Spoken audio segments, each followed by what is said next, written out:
Welcome to the course for learning about the DeFi protocol GMX v2. GMX is a decentralized perpetual exchange. The protocol allows you to create long and short positions up to 100x leverage. It also allows you to swap tokens at the market price or submit a limit order for your swap. What does all of that mean? Well, in this course, you'll find out. In this course, you'll learn what is GMX v2 and how it works. You also learn some of the advanced DeFi concepts and terminologies such as perpetual swap, leverage, long and short, and funding fees. Now, the way that I'm going to explain these terminologies and concepts might slightly be different from how it is explained or defined in the traditional finance sense. Here, I'll explain these terminologies and concepts in a way so that you can understand GMX v2. In this course, there are exercises where you'll write Solidity code to interact with the GMX v2 contracts. So you'll get some hands-on experience interacting with the protocol. Why should you take this course? You should take this course to expand your DeFi knowledge. You'll learn advanced concepts that I explained above, such as perpetual swaps. You can use this knowledge and apply it to audit contests and bug bounties that are relevant to perpetual exchanges. Some other reasons to take this course is that you might be thinking to build an application that integrates with GMX v2. In this course, I'll teach you about the contract architecture of GMX v2. So this might be helpful if you want to build an application on top of GMX v2. And finally, if you're thinking about building your own perpetual exchange, then this course is also for you. Let's move on to prerequisites. The first prerequisite for this course is that you know basic DeFi terminologies. I expect that you know what DAI, USDC, WEF, WBTC are. Furthermore, I expect that you know what ERC20 decimals are, AMMs, price oracles, Arbitrum, and etc. How much Solidity should you know before taking this course? The requirement is intermediate to advanced Solidity. In particular, it helps to understand how the Solidity library works. What you need to know here is that state-changing calls through a library uses delegate call. Before taking this course, make sure that you know what delegate call is and how it works.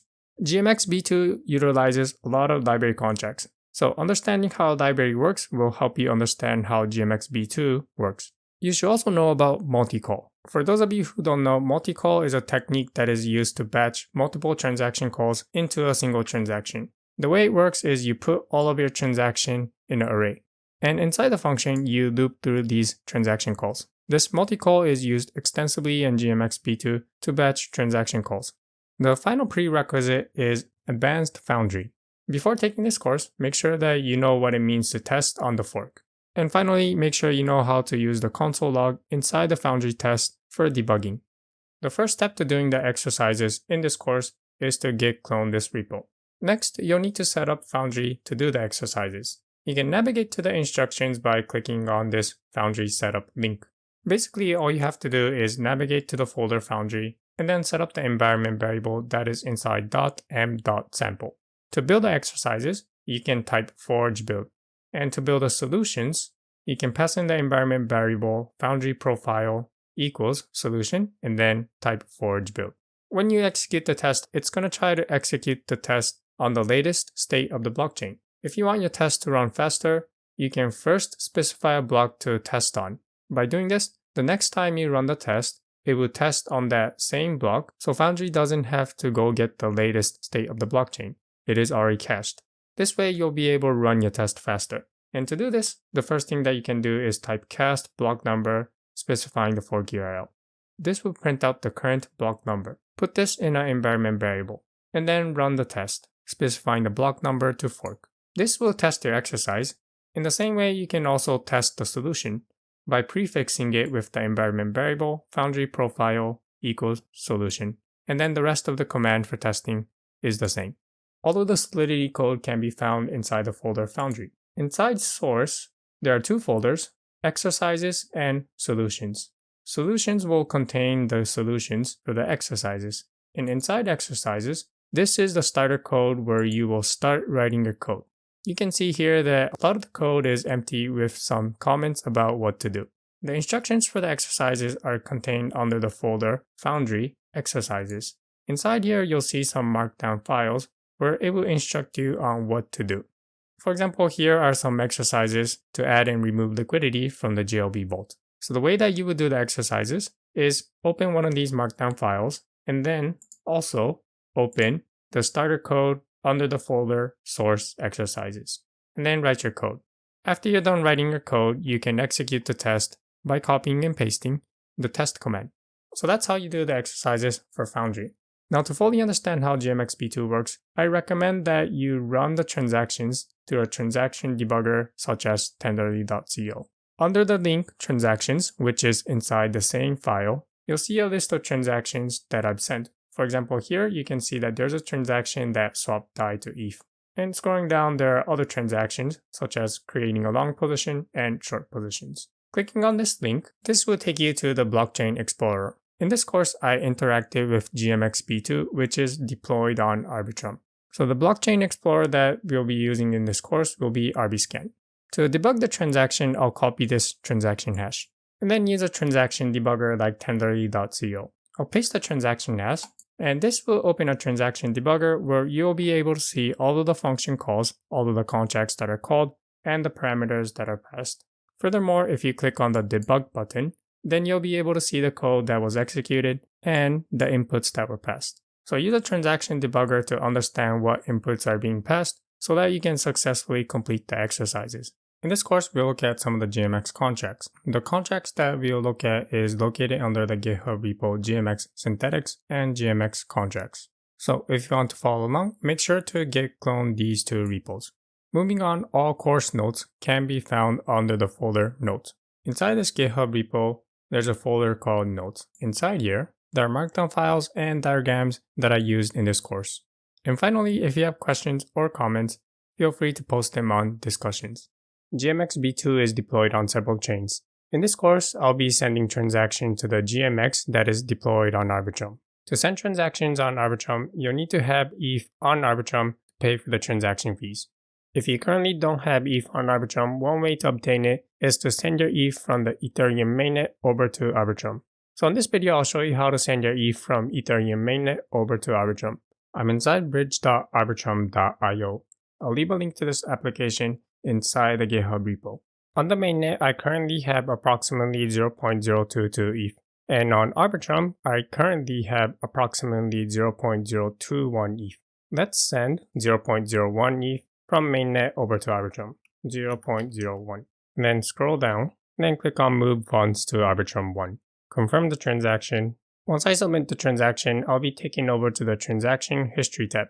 The transaction is currently pending, and over here it says that the time left is approximately 13 minutes. So I'll wait about 13 minutes and then come back to see the status of this transaction. My transaction to send 0.01 ETH from ETH mainnet over to Arbitrum was processed. Let's check the balance on my wallets. Going back to Bridge tab, my balance on Ethereum mainnet is approximately 0.012 ETH.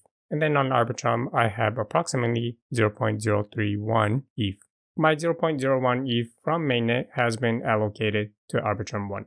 GMX is a decentralized perpetual exchange. It allows traders to create long and short positions up to 100x leverage. It also allows traders to swap tokens at the market price or submit a limit order. If you're not a trader, there's other ways to potentially earn yields on GMX-B2. This is by either providing liquidity to the GM pools or to the GLB Vault. The difference between a GM pool and the GLB Vault is that the GLB Vault is a collection of the GM pools. Whether you're swapping tokens, creating a long or short position, or providing liquidity, it involves two steps. The first step is you submitting a transaction which sends a request to the GMX protocol to take some action. For example, for a swap, creating long position or short position, or providing liquidity. Those are all requests that are sent by you. In the next transaction, the GMX protocol will execute this order to fulfill your request. The main reason that there are two transactions is to mitigate MEV. For example, if an order to long, short, or swap can be executed in a single transaction, then a MEV bot can submit a transaction that is to be executed before yours to make some kind of profit. By splitting the order into two transactions, the GMX protocol has some control over which orders to execute first, and protect users of the GMX from MEV. The last key feature of GMX that I will highlight here is the adaptive funding fee. The funding fees are paid and claimed between the long and short positions. The funding fee is gradually adjusted over time depending on the ratio of the long and short positions. Don't worry if most of the features that I explained in this video did not make sense to you. In this course, I'll be teaching you all of these terms so that by the end of the course, you understand what a perpetual exchange is, what longs and shorts are, and what funding fees are. The GMX B2 protocol has three essential users: the trader, liquidity provider, and keepers. Keepers are authorized account of GMX. Let's see how each of the users interact with the GMX protocol. Let's start with liquidity providers. Liquidity providers provide tokens to the GMX B2 protocol. These tokens will be used to pay out the profit for the traders. The traders can create a long or a short position, so the liquidity providers provide liquidity for the long and the short tokens. I haven't explained what a long or a short position is yet, so for now think that liquidity providers provide tokens, and these tokens will be used to pay out the profit for the traders.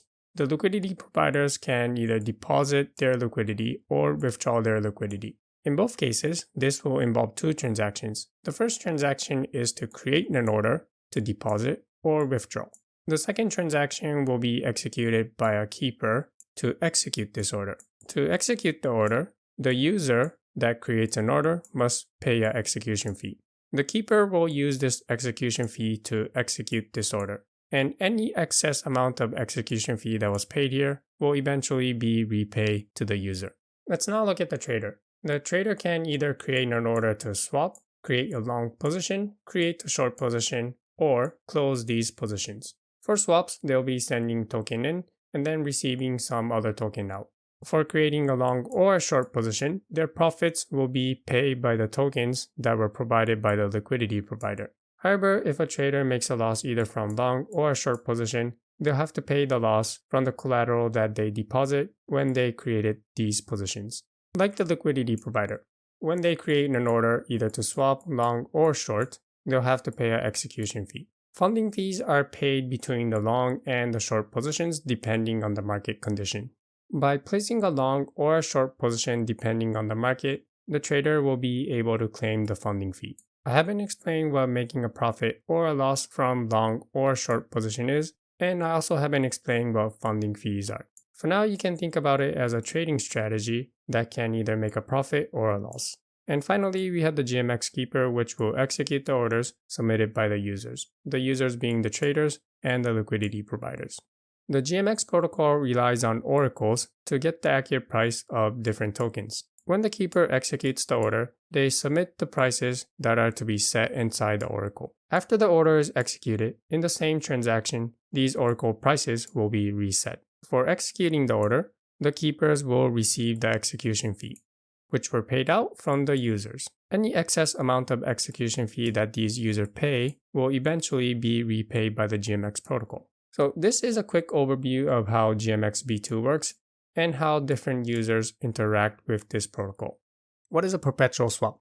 If you ask an AI, it will give you an answer that looks something like this. A perpetual swap is a type of derivative contract that allows traders to speculate on the price of an asset without ever needing to settle the contract. You can keep on reading this explanation and you may come across some words that you are not familiar with. For example, future contracts and margin requirements. Trying to understand what a perpetual swap is from this explanation might confuse you. So I'll give you an alternative explanation that will suit us better to understand how GMX works. So what is a perpetual swap?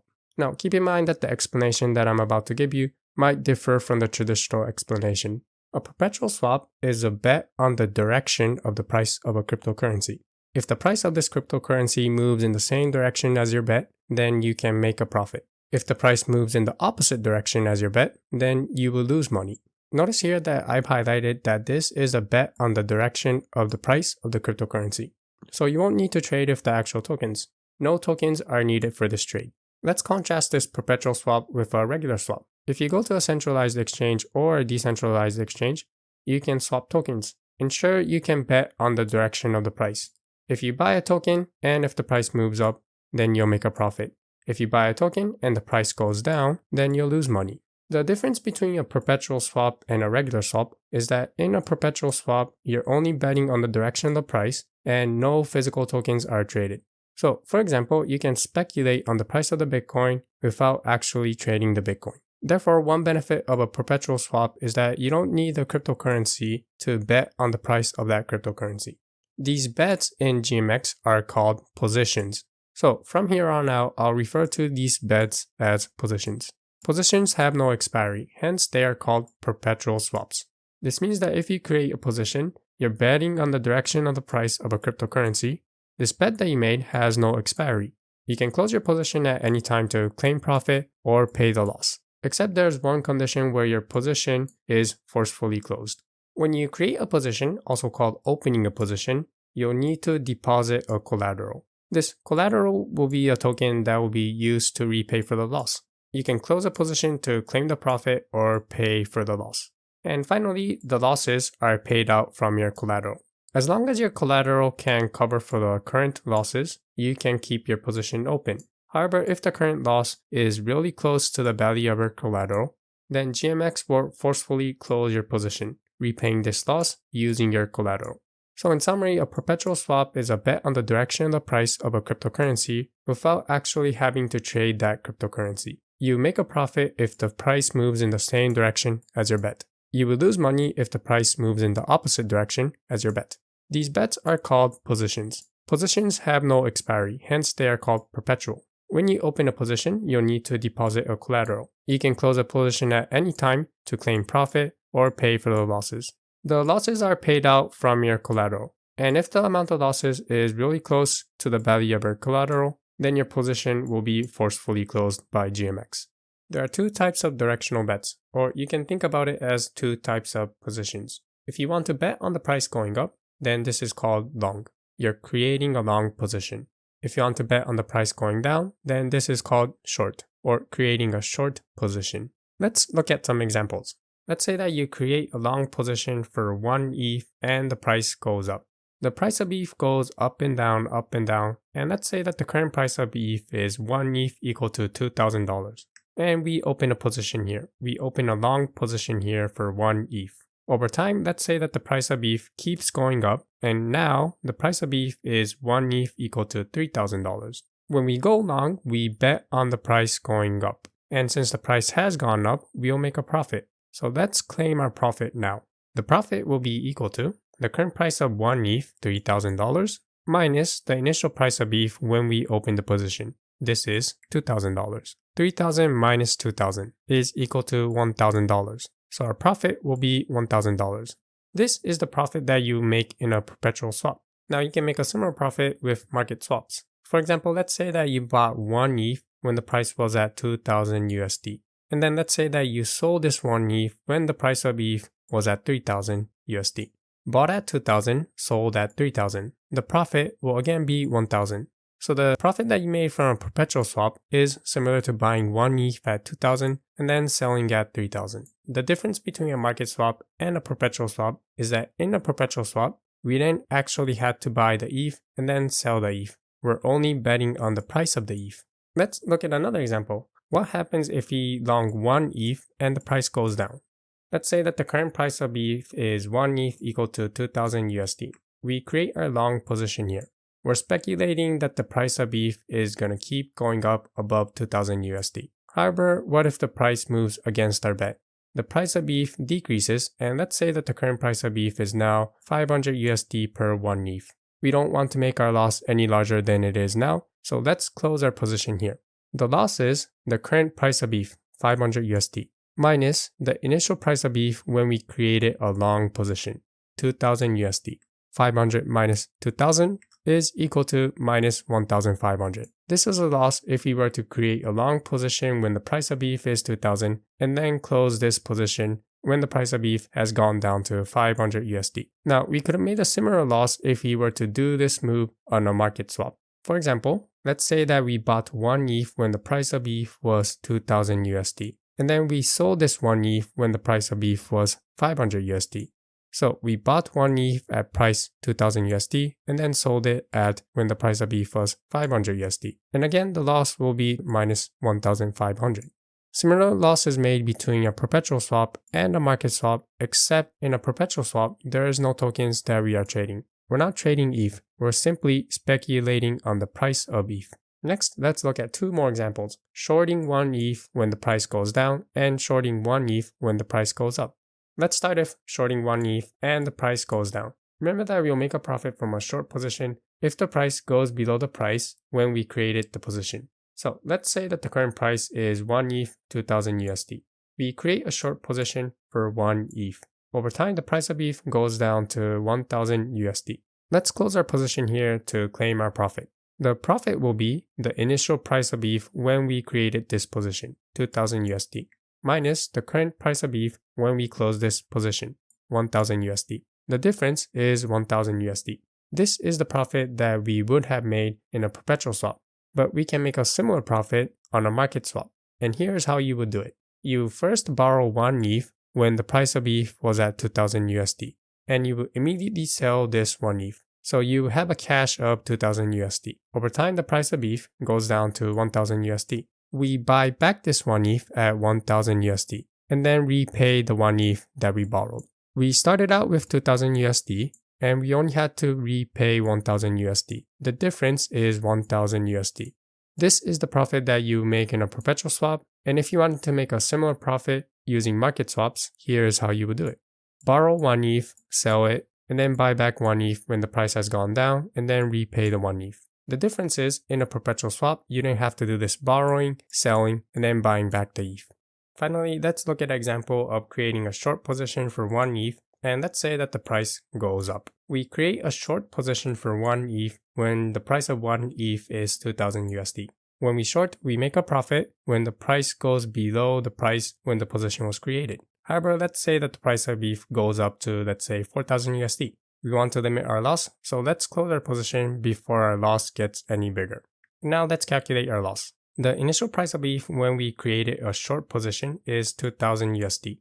When we closed the position, the price of ETH was 4000 USD. The difference is minus 2000 USD. This is the loss that you'll have to pay if you were to close a position in a perpetual swap. Now, a similar thing can happen if you were to borrow tokens and then use market swaps. So here's how it goes. Let's say that when the price of 1 ETH is 2000 USD, we borrowed 1 ETH and then immediately sold this 1 ETH. So our position will be 2000 USD in cash. Here we're speculating that the price of ETH is going to go down, so when we repay our 1 ETH, we have to pay less, and the difference will be the profit. However, let's say that the price of ETH goes up to 4000 USD. And now when we repay our 1 ETH, we need to buy this 1 ETH at 4000 USD. We sold it at 2000 and we need to buy it back at 4000. The difference will be 4000 minus 2000, which is equal to minus 2000. This is the loss that you would have made if you borrowed 1 ETH, sold it, bought it back, and then repaid it, which is similar to the loss that you would have made on a perpetual swap. And again, the difference is, in a perpetual swap, we didn't have to borrow any tokens or swap any tokens. In a traditional finance sense, leverage means to buy something with borrowed money. However, for the purpose of understanding GMX, I'm going to redefine what a leverage is. So in GMX, a leverage means to open a position that is X times the USD value of the collateral that you deposit when you create a position. For example, let's say that you create a position and you put in a collateral of 1000 USDC. Let's also say that 1 USDC is close to $1. So this value of the collateral will be roughly 1000 USD. With 1000 USD as the value of the collateral, what does it mean to do a 2x leverage? Well, it means to create a position that is 2 times the USD value of the collateral. So the size of the position will be equal to, since we're creating a 2x leverage, this will be 2 times the USD value of the collateral. We put in 1000 USD as collateral, which is roughly equal to 1000 USD. 2 times 1000 USD will be 2000 USD. How about another example? What does it mean to create a position with 5x leverage? In this case, the position size will be 5 times the value of the collateral. The value of the collateral is 1000 USDC, which is roughly 1000 USD. 5 times 1000 USD will be 5000 USD. So to create a position with 5x leverage means to create a position that is 5 times greater than the amount of collateral that we deposited, which is roughly equal to 5000 USD. Now, often when you're looking at the code for GMX, you'll come across a term called position size in USD. And what this is leverage times the USD value of the collateral when this position is created. This term will become important when we need to calculate the profit and loss of a position. The purpose of leverage is to amplify the profit and the loss. So in this video, I'll give you examples of how leverage will amplify the profit and how it can also amplify the loss. Let's start with an example of how it can amplify the profit. Let's say that we create a long position in ETH and the price goes up. For example, when we create a long position, the price of ETH is 2000 USD. Our position will consist of 1000 USD as collateral. Let's say that this is roughly 1000 USD with a 5x leverage. Now, before we move any further, we'll need to do some calculation so that we can calculate the profit at the end. Recall from the previous video that this means that having a collateral worth roughly 1000 USD and 5x leverage means that the position size is roughly 5000 USD. Before we move any further, we need to calculate the position size in terms of ETH. How much ETH will we have if we were to buy ETH with 5000 USD where the current price of ETH is 2000 USD? So we have 5000 USD as our position. 1 ETH is worth 2000 USD. So we will have 2.5 ETH. This is our position size in terms of ETH. Keep this number in mind. We'll need this when we calculate the profit later on. Okay, let's say that time has passed and the price of ETH has gone up to 3000 USD. 1 ETH is 3000 USD. If we close our position now, we will make a profit. So let's calculate how much profit we will make. So we will close our position when 1 ETH is 3000 USD. The profit is, our position represents 2.5 ETH. We closed our position when the price of ETH is 3000 USD. In our initial position, when we opened the position, we started out with 2.5 ETH and the price of ETH was 1 ETH 2000 USD. Calculate the difference and the profit is 2500 USD. So this is a situation where if we long ETH with 5x leverage, we will make a profit of 2500 USD. Let's compare this profit with if we were to not take any leverage. If leverage was equal to 1x leverage, then our position size will be the amount of collateral, which is 1000 USD. And our position size in terms of ETH, so this will be 1000 USD. The price of ETH will be 2000 USD. So we will get our position size in terms of ETH will be 0.5 ETH. Our profit will be 0.5 ETH over here and 0.5 ETH over here as well. Do the calculation and this will be 1500 minus 1000, which will be equal to 500. If we did not take any leverage, if the leverage was 1x, then we would have made a profit of 500 USD. Compare this with 5x leverage. With 5x leverage, we will make a profit of 2500 USD.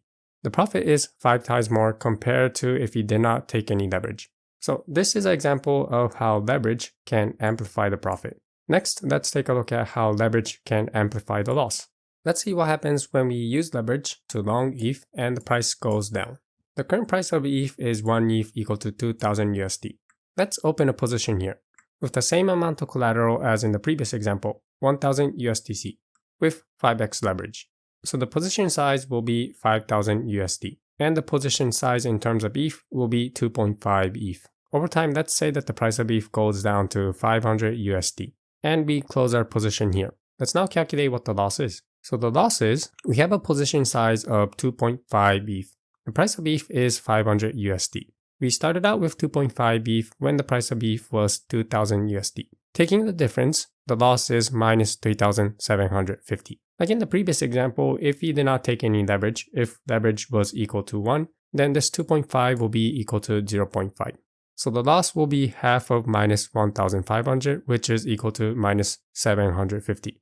By taking a leverage, you can see here that the loss is also amplified.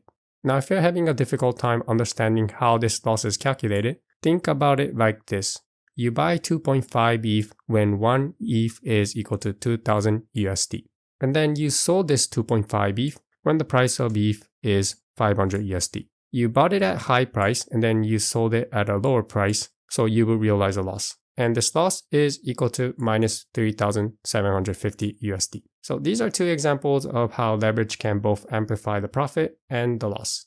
When you're looking at the code for GMX, you'll come across terms such as market and market tokens. You can think about a market as a place to long and short a cryptocurrency. The cryptocurrency that you're betting the price on is called an index. A market is defined by 3 components: an index, a long token, and a short token. The index is the cryptocurrency to bet on the price. Long tokens are a token used to pay out the profit for a long, and short tokens are a token used to pay out the profit for a short position. Let's look at some examples of markets. For example, let's say that we have a market where the index is ETH, long token is WEF, and short token is USDC. This means that we're betting on the price of ETH, long profits are paid in WEF, and short profits are paid in USDC.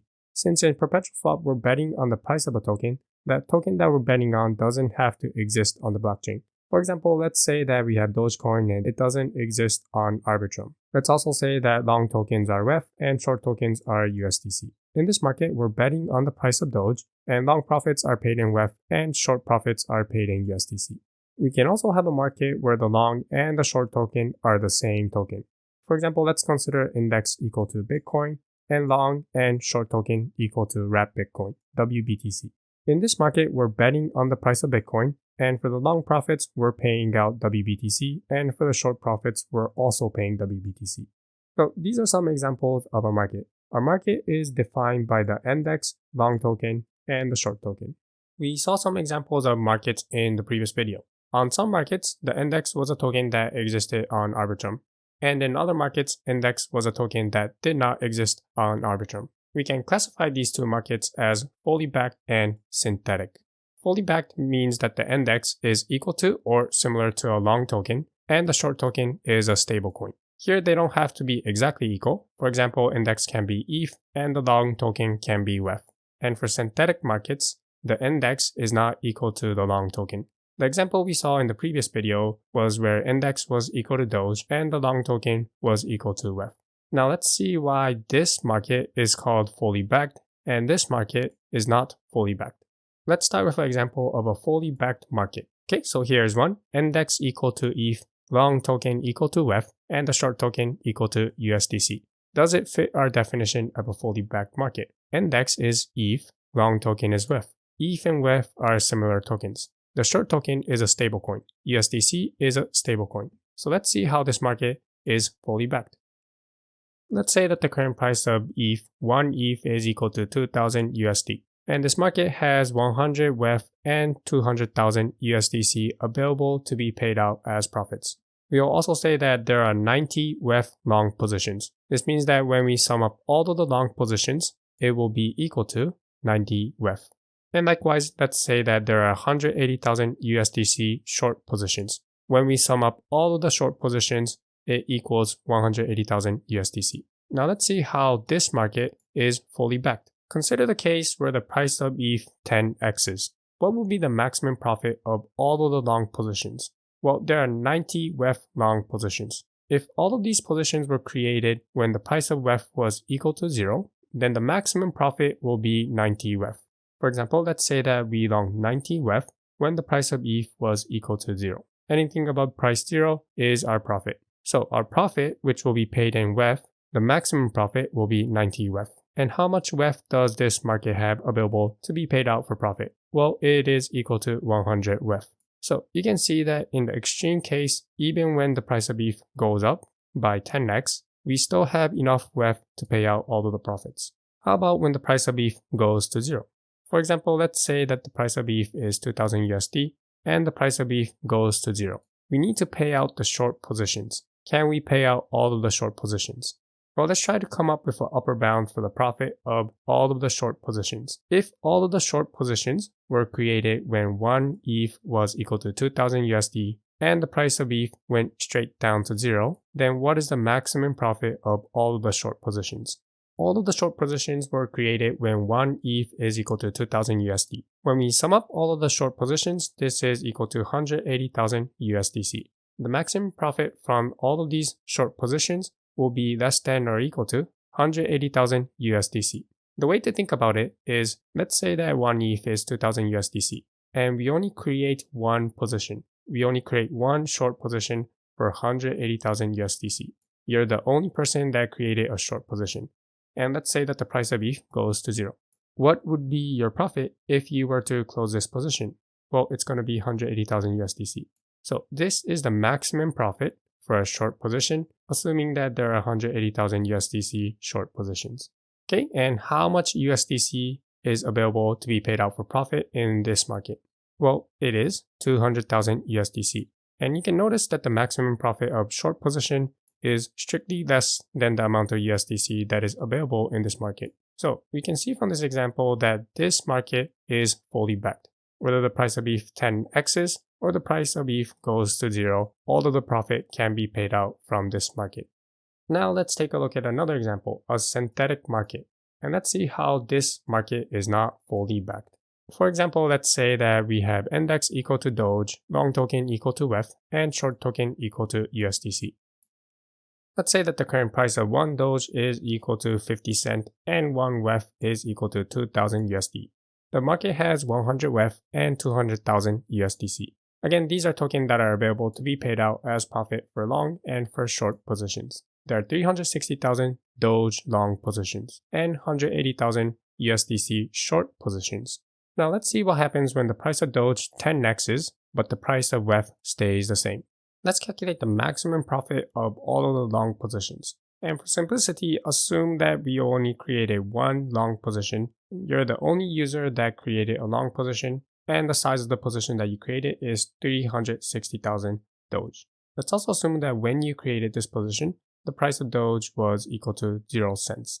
What we're doing here, we're simplifying the math just to figure out the maximum profit of all of the long positions. So only one user, and we created a long position when the price of Doge was exactly equal to 0 cents. So what will be the upper bound to the profit of all of the long positions? There are 360,000 Doge long positions. The price of Doge has 10x starting from 50 cents. So we multiply this by 50 cents times 10, which is equal to $5. 360,000 times 5 turns out to be 1.8 million. This is the maximum profit of all of the long positions. And again, if you're the only person with a long position of 360,000 Doge, you've created this position when the price of Doge was equal to 0 and the current price of Doge is equal to $5, then the profit that you can make will be 1.8 million USD. The profits of a long position is paid out from the long token. In this case, the long token is WETH.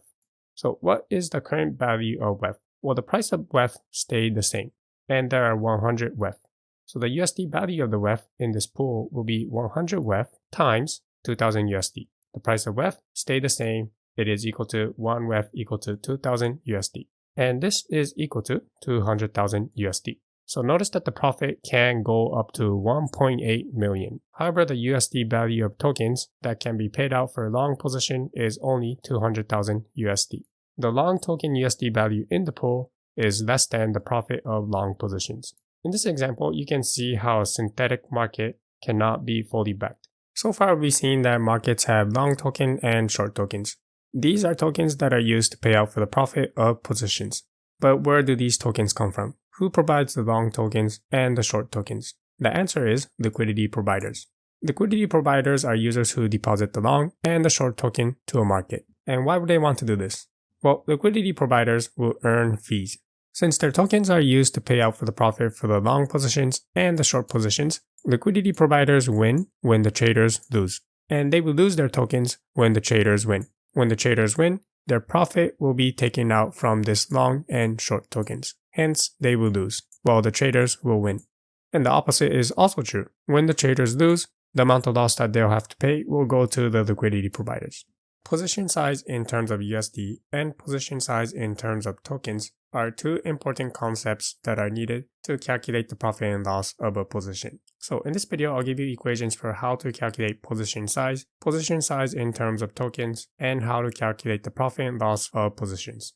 Let's say that L is equal to leverage. C0 will be the USD value of a collateral at entry. I0 will be the price of index at entry. And we'll denote I as the current price of index. We also denote S0 as the position size in USD. This is equal to L times C0. Leverage times the USD value of the collateral when this position was created. And T0 we'll denote it as the position size in terms of token. And this is equal to the position size in USD divided by the price of index at entry when the position was created. This equation might be a little bit confusing, so let me give you an example. Let's say that the index is the price of ETH. If the position size was 5,000 USD and the price of ETH when this position was created, let's say is 2,000 USD, then this will be 5,000 divided by 2,000, which is equal to 2.5. If we had 5,000 USD and we bought ETH when the price of ETH was 2,000 USD, we will get 2.5 ETH. That is the position size in terms of token. Now, with these two terms defined, let's now calculate the profit and loss of a position. We denote P as the profit and loss of a position in USD. There are two types of position, long position and short position. Let's first calculate the profit and loss of a long position. A long position will make a profit if the current price of the index is greater than the price of the index when the position was created. We can express this profit and loss in terms of position size and position size in terms of tokens. Currently, we have T0 amount of tokens. This is position size in terms of tokens. The current price of the index is given by I. When this position was created, we also had T0 amount of tokens. Position size in terms of tokens is equal to T0. The price of the index token when this position was created is denoted by I0. Now, going back up, we see that T0 is equal to S0 divided by I0. And over here, we're multiplying this T0 by I0. So this I0 over here and this I0 over here cancels out. And what we're left with is this part of the equation is going to simplify to S0 divided by I0 multiplied by I0, which is simply equal to S0. So this is the profit and loss of a long position. How about the profit and loss of a short position? At entry, the position size in terms of token was T0. The index price was I0. The same simplification for long positions, when we simplify this T0 times I0 with S0 applies here. This T0 multiplied by I0 is equal to S0. If we were to close this position, the position in terms of tokens will be T0, and the current price of index will be I. So this is the equation for profit and loss for a short position. Next, let's take a look at some examples. Let's look at some examples of how to calculate the profit and loss of a long and a short position. For these examples, we'll say that the leverage L is equal to 5. C0, which is the USD value of the collateral when this position was created, we'll set it equal to 1000 USD. I0 will be the price of the index when this position was created, 2000 USD. And I will be the current price of the index, 3000 USD. To calculate the profit and loss, we first need to calculate the position size and the position size in terms of tokens. Let's start with position size in terms of USD. Leverage is 5. We multiply this with the USD value of the collateral when the position was created. This is 1000 USD. So our position size will be equal to 5000 USD. We also need to calculate the position size in terms of tokens, and this is equal to position size 5000 USD divided by the price of index when this position was created, I0. This is equal to 2000 USD. 5000 divided by 2000 is equal to 2.5. Okay, let's now calculate the profit and loss for a long and a short position. The equations that we'll be using are the equations that derived in the previous video.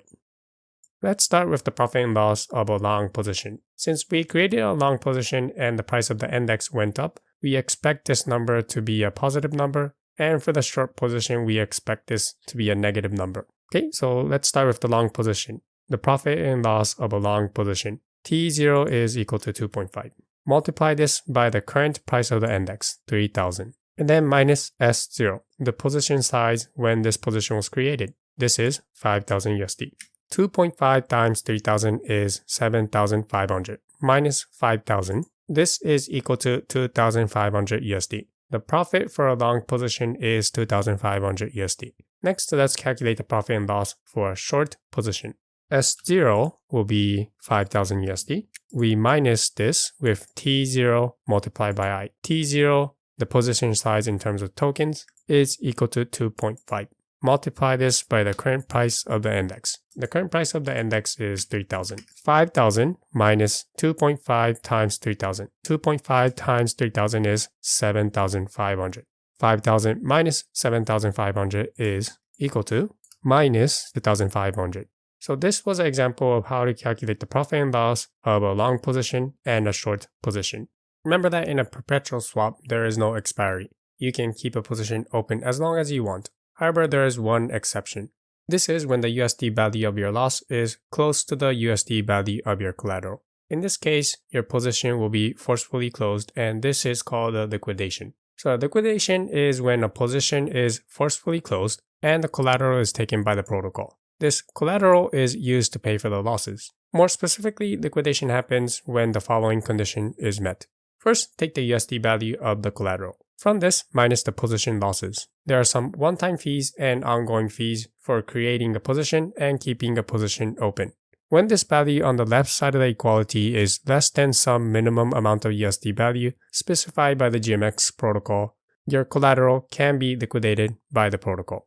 To be more precise, let's say that collateral is the current USD value of the collateral. Notice that for position sizes, we look at the USD value of the collateral when the position was created. However, for liquidation, we're looking at the current USD value of the collateral. Position losses will come in two forms. For a long position, there's a loss when the current index price is less than the index price at entry. And for a short position, there's a loss when the current index price is greater than the index price at entry. In the first case, you're betting that the price of the index will go up. However, what happened was that the price of the index went down. And for the short case, you're betting that the price of the index will go down. But what happened was that the price of the index went up. And then there are some fees when you open a position, close a position, and then some ongoing fees. We'll look at what's included in these fees later in the course. For now, let's just say fees to GMX. Finally, min will be the minimum USD value of any position set by GMX. So when we take the current USD value of the collateral, minus the position losses, minus the fees, when this is less than some minimum amount set by the protocol, then a liquidation can happen. Other than the term position size, open interest is another important term that you need to understand before you can understand the code of GMX. There are two types of open interest, long open interest and short open interest. Long open interest is the sum of all open long position sizes in a market.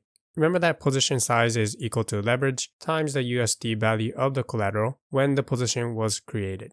You sum up all these long position sizes that are currently open and you get long open interest. In the same manner, short open interest will be the sum of all open short position sizes in a market. Next, I'm going to make these two terms more clear by using equations. So for the equations that I'm about to show you, you can think about it as either long open interest or short open interest. Let's calculate the open interest. The math is going to be the same for long and short. So for this example, you can think about it as calculating long open interest. Let's say that there are n open positions. To calculate the open interest, what you'll have to do is sum up all of the open position sizes. So let's say that L by is the leverage for position I. C by will be the USD value of the collateral at entry for position I by will be the price of index at entry for position I. And S by will be the position size in USD for position I. This is equal to leverage times the USD value of the collateral when this position was created. The GMX protocol keeps track of open interest in terms of USD and open interest in terms of tokens. So let's also calculate the open interest in terms of tokens. You'll say T by will be the position size in terms of token for position I. And we saw that in the previous video, this was equal to the position size divided by the price of the index at entry.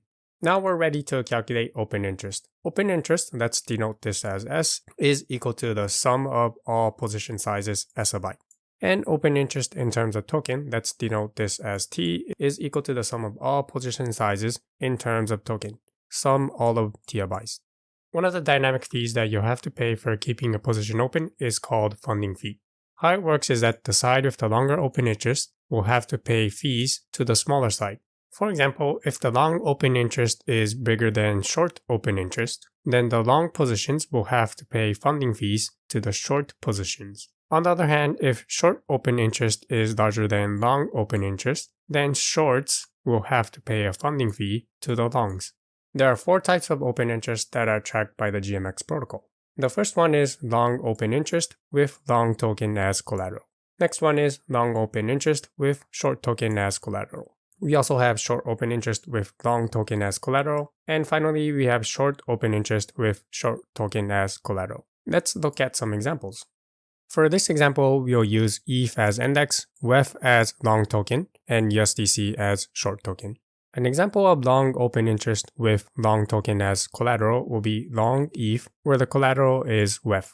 An example of long open interest with short token as collateral will be long open interest for ETH with USDC as collateral. An example of short open interest with long token as collateral will be short open interest for ETH with WEF as collateral. And finally, an example of short open interest with short token as collateral will be open interest for short ETH with USDC as collateral.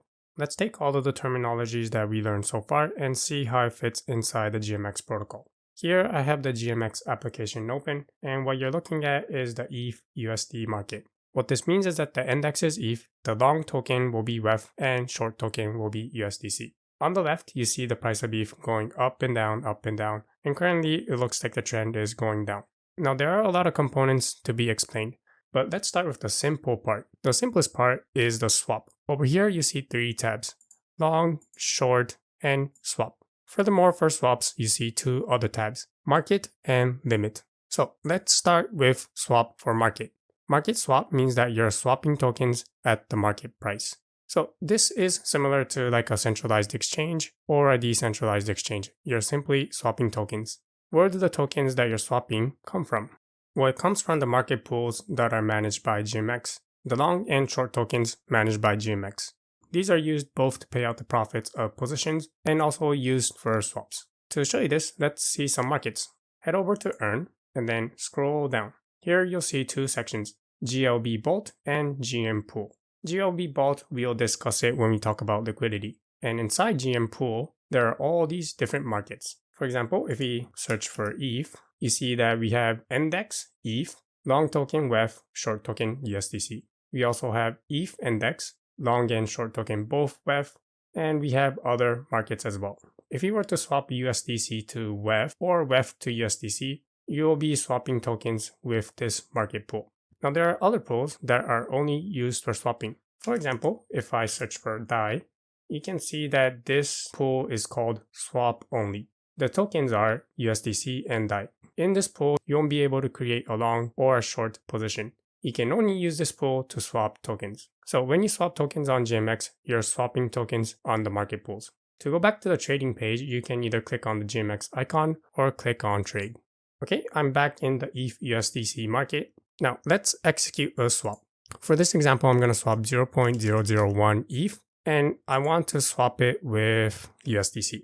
So if I were to give 0.001 ETH, I'll get approximately 1.91 USDC. Scrolling down, you can see some fees. Here it has what's called price impact / fees.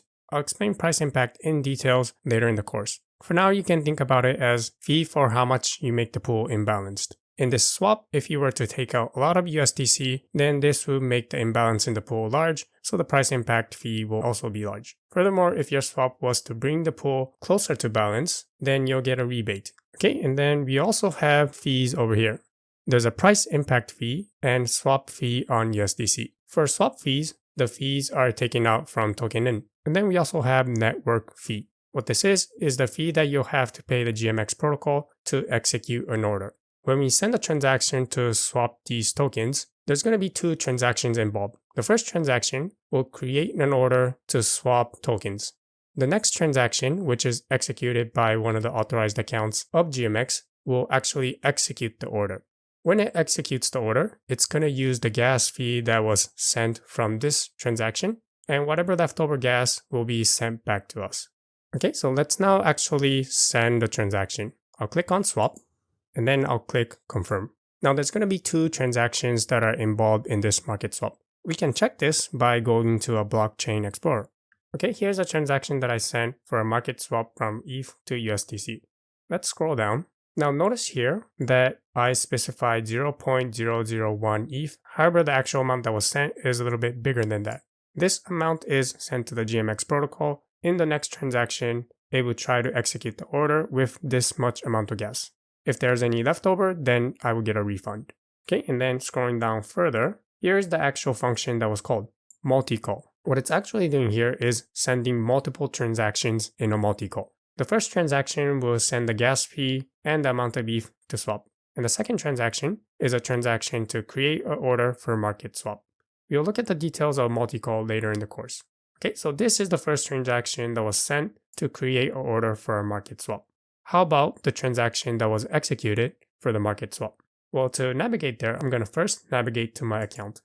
Next, I'm going to scroll down and then click on internal transactions. Since the transaction to execute the order was not sent by me, it was sent by an authorized account of GMX. And over here, we see a transaction. Let's click on this. And then scrolling down to here, click on net transfer. So this is my account. And you can see over here that I received approximately 1.909 USDC. Scrolling back up. So over here, that is my account. And you can see that this much amount of gas was refunded back to my account. Let's also scroll down and look at what function was called. Click on more details. And the function that was called is called execute order. Okay, which contract did it call? Well, going back up, interact it with this contract. Click on it. And then the name of the contract is called order handler. You won't need to remember this for now. We'll come back to this later.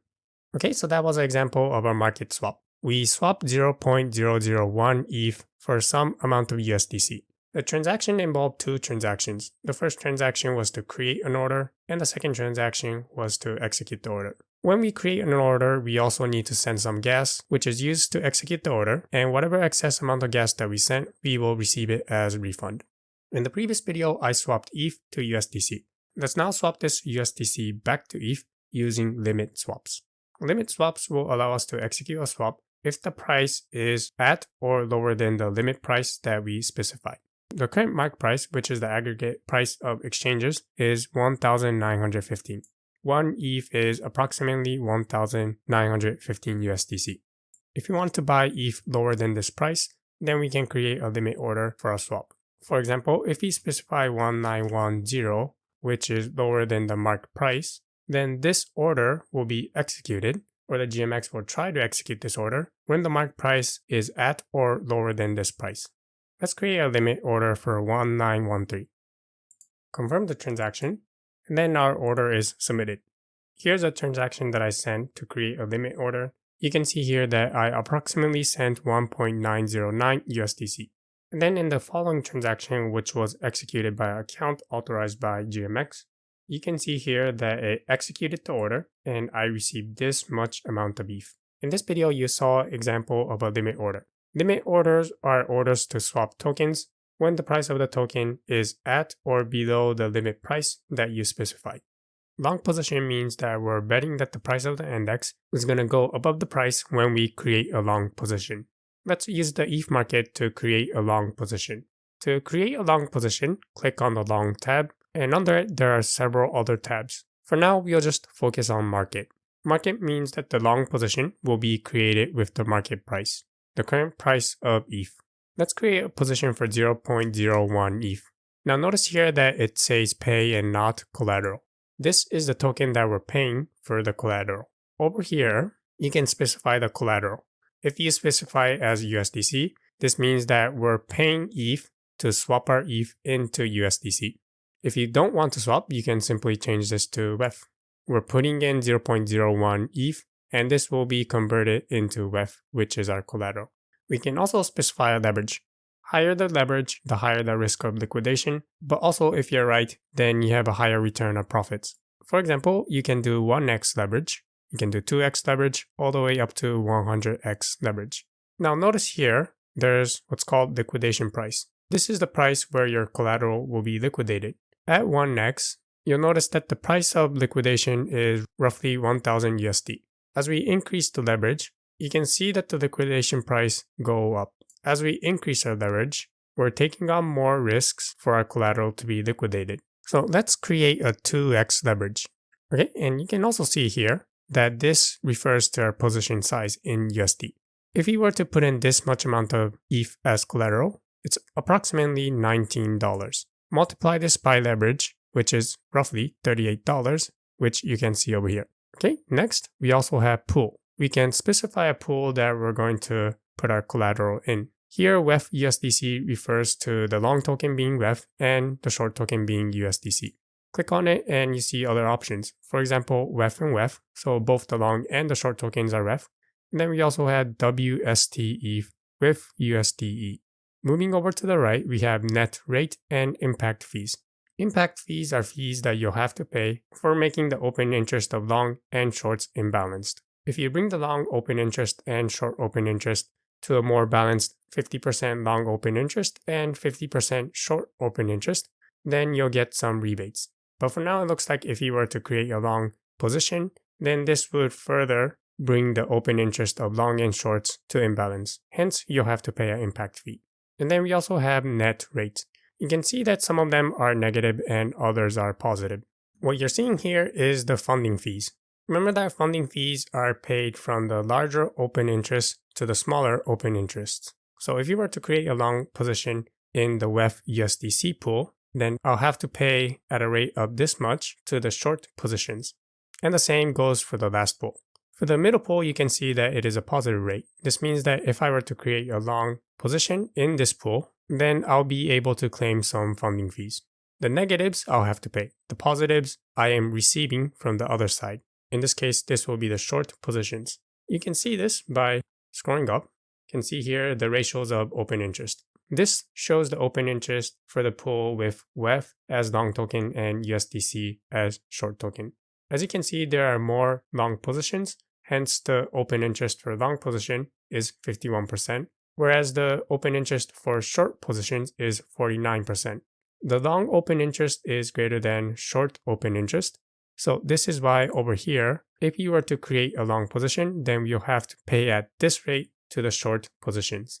And if I were to switch the pools to WEF and WEF, now you can see that open interest is 42% for longs and 58% for shorts. If I were to create a long position, then I'll be receiving funding fees from users who created a short position. Okay, so going back to WEF USDC pool, let's create a long position. We'll pay 0.01 ETH and use WEF as collateral. Now there's other options, take profit and stop loss, and you see some options, but for now I will not discuss it here. We'll take a look at this later. For now, let's focus on trying to create a long position. Now notice that there is a fee to open, currently 0.06% of the position size. This is a one-time fee for opening a position. And then finally, we have network fee. This is the execution fee paid in gas to execute an order to create a long position. Like what we saw in the market and limit swaps, all transactions, whether to create long position or short positions, will involve two transactions. The first transaction is to create an order. The second transaction is to execute the order, which is done by an authorized account of GMX. Okay, so let's create a long ETH. Confirm the transaction, and then on the left, you can see the position that I just created. This is the position that I created, 2x long for ETH with ETH as collateral. Over here, you can see that the P&L, the profit and loss after fees, is currently minus. So if I were to close this position now, I will approximately lose 5 cents. And why is that? Well, because over here, I created the position when the price of ETH was 1,917. If I were to close this position now, then the price of ETH is approximately 1,915. I long this position, but the direction of the price is moving down. It looks like the price of ETH is going to go up a little bit, so let me wait a little bit, see if I can make a profit. Okay, it looks like it's not happening, so let me close the position now. Now, before I close the position, I can also edit the collaterals. And why would you want to do that? Well, depositing the collateral will decrease your leverage, so you decrease the risk of your collaterals being liquidated. And if you were to withdraw your collateral, then this will increase your leverage. So this will also increase your risk of your collaterals being liquidated. Okay, so let's close our position now. Click on close. Let's close all of the positions. So I'll put in max. Now there are several options. Remember that we put in ETH as collateral. You also have an option to receive another token as collateral. For example, if you wanted USDC, then you can click on USDC and you will receive USDC when you close this position. What's happening under the hood is it's going to first close the position and then does a market swap. For this example, I'll simply receive ETH. Close the position and receive ETH. Okay, there's a network fee that I'll have to pay. Remember that when we opened this position, 2 transactions were executed. Closing position is also the same. There are 2 transactions involved. One to create an order to close a position, and the next transaction is to execute the order. And then there are other fees. You can see over here that there's borrowing fee, funding fee, and close fee. Close fee is a one-time fee that you'll have to pay for closing a position. Funding fee, since there are more long open interest than short open interest, this is the amount that I'll have to pay, which is paid out to the short open interest. And then borrowing fee. For creating a position, you'll have to pay an ongoing borrowing fee to the liquidity providers. The reason why there is a borrowing fee is to incentivize the traders to not keep their position open for a long time. If there was no borrowing fee, what I can do is maybe create a long position and then keep it open for 1 year until the price of ETH goes up, and then I want to claim the profit. By having the borrowing fee, it forces me to close the position before the borrowing fee gets too large. Okay, so let's close this position. Okay, and my long position is closed. So in the previous video, I created a long position and I lost some money. Next, I'm going to create a short position and see if I can make some profit. So click on the short tab, and there are several options. We'll focus on market. Market means that we're creating a short position with the market price. Again, let's put in 0.01 ETH as collateral. And to do this, make sure that for collateral in, you select WEF. If you select USDC, this means that you're paying ETH, but your ETH will be swapped into USDC. And then for the size, let's again do 2x leverage. Remember that position size is the USD value of the collateral multiplied by the leverage. The USD value of the collateral is approximately $19. Leverage is 2. 2 times 19 is $38. Okay, scrolling down, let me explain liquidation price here. Liquidation price here behaves differently for long and short positions. Remember that when we increased the leverage for a long position, the liquidation price started out low and then approached the current price of ETH. On the other hand, the liquidation price for a short position will approach the current price of ETH from above. It starts high, and as we increase the leverage, the liquidation price will go down and approach the current price of ETH. Next, position price impact and fees. Notice here that this is positive. Well, this is because currently there are more open interest than short open interest. So if I were to create a short open interest, this will bring the ratio of long open interest and short open interest into balance. Hence, for bringing the open interest into more balanced, I'll be receiving a rebate. On the other hand, by creating a position, if the open interests become imbalanced, then I'll have to pay a fee. Next, let's look at the fees. There are fees for opening a position, and network fee is the gas fee that I'll have to pay for GMX to execute my order. Okay, so let's create a short position for ETH. We're betting that the price of ETH is going to go down. Below the price, I create this position. Okay, and here is my position. So I created a 1.99x short position for ETH. The entry price, the price when this position was created, is 1,915. The current price is 1,916. The price of ETH is going against my bet, hence currently if I were to close this position, I will lose money. Let's see if the price of ETH goes down and I can close this position with a profit. Okay, the price of ETH has gone up, and notice that my loss has increased. This is because I bet that the price of ETH is going to go down, however, in reality it went up. Let me close this position now. So I'll hit close. I'll put in max for the position size and then click on close. Okay, and my position is closed now.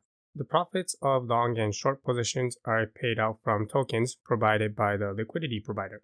To become a liquidity provider, you'll need to deposit tokens into a market. To do this, click on Earn and then scroll down. You'll see two sections, GLB Vault and GM Pool. Both are ways to provide liquidity to the GMX protocol. The difference is when you provide liquidity to a GM pool, you're only providing liquidity to a single market. Whereas if you provide liquidity to a GLB Vault, then you're providing liquidity to a basket of GM pools.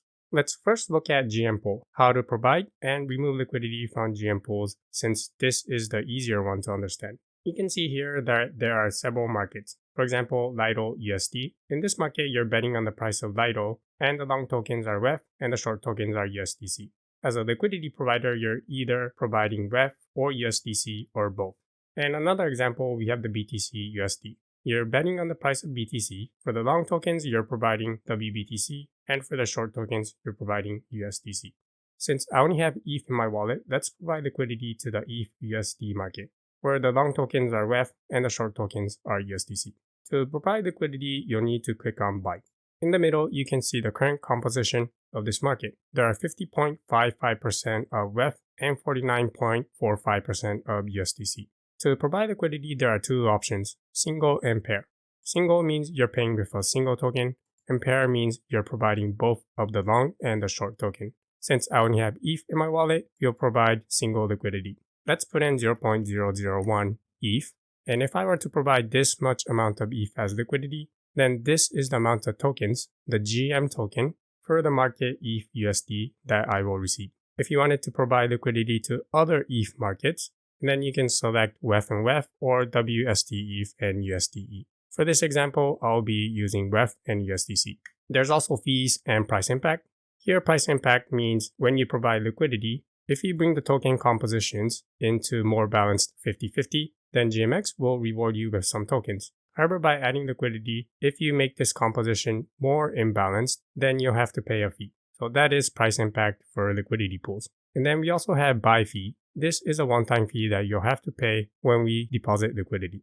And then network fee is the execution gas fee that we'll have to pay. Similar to the trades, when we want to deposit liquidity, it involves two transactions. The first transaction will create an order to deposit into this market. And the second transaction executed by GMX will actually execute the order and deposit our ETH as liquidity into GMX. Okay, so let's add liquidity. Click on buy and then click confirm. Okay, the buy order was executed. So now I should have some GM token for this market. To check this, you can go back to the earn page. And from here, if I scroll down, you can now see that I have some GM tokens in this market. Let's now try removing liquidity. To remove liquidity, I'll have to click on sell. And how much GM token are we going to sell? Well, for this example, let's sell all of our GM tokens. Click on max. For doing this, I'll receive approximately 0.95 USDC and 0.0005 amount of ETH. Now, there's no option to remove liquidity in a single token. When we remove liquidity with GM tokens, we're going to receive two of the tokens of the market. In this market, the two tokens are WETH and USDC, so we'll have to receive USDC and WETH. And again, there's fees for removing liquidity. Surprisingly, the only fee that is involved is a one-time fee for removing liquidity. So you might be thinking, why isn't there a price impact fee? The answer is, since we're removing liquidity in proportion to the current composition of the pool, when we remove liquidity, this doesn't change the current composition of the pool. Hence, the price impact will be zero. For example, let's say that we have $100 amount of GM token. And if we were to remove liquidity, we will approximately receive $50.54 of WETH and $49.46 of USDC. This does not change the ratio of the balance of the pool, hence the price impact is zero. And again, there's also a network fee, which will be the execution fee for the gas. Again, it involves two transactions. The first one to create an order, and the second one that will execute the order.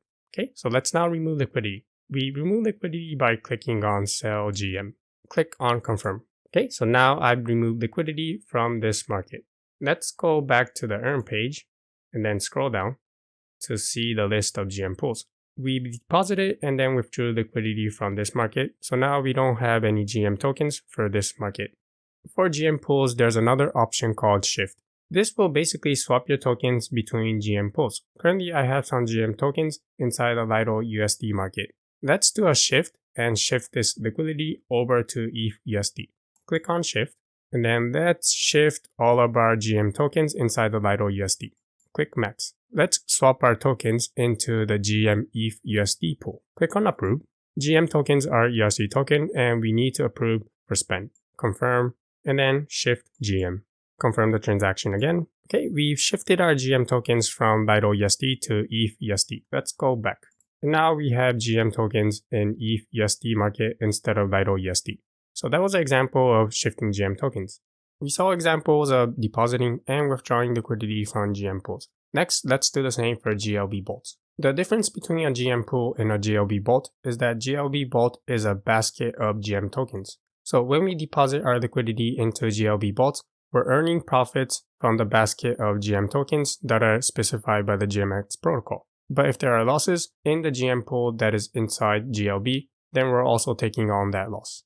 In my wallet, I have a little bit of USDC. Let's try adding liquidity to the GLB bolt for BTC USDC. The long tokens will be WBTC and the short tokens will be USDC. To add liquidity, I'll click on Buy.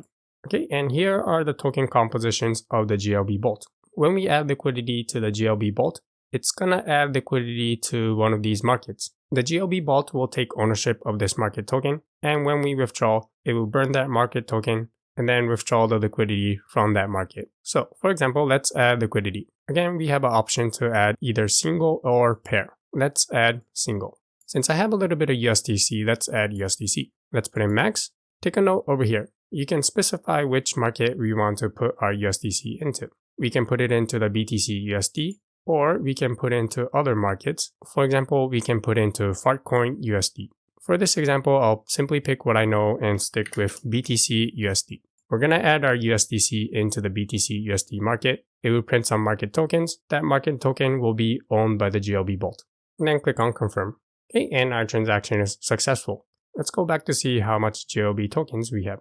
You can see over here that we have 7.5790 amount of GLB token for the BTC USDC vault.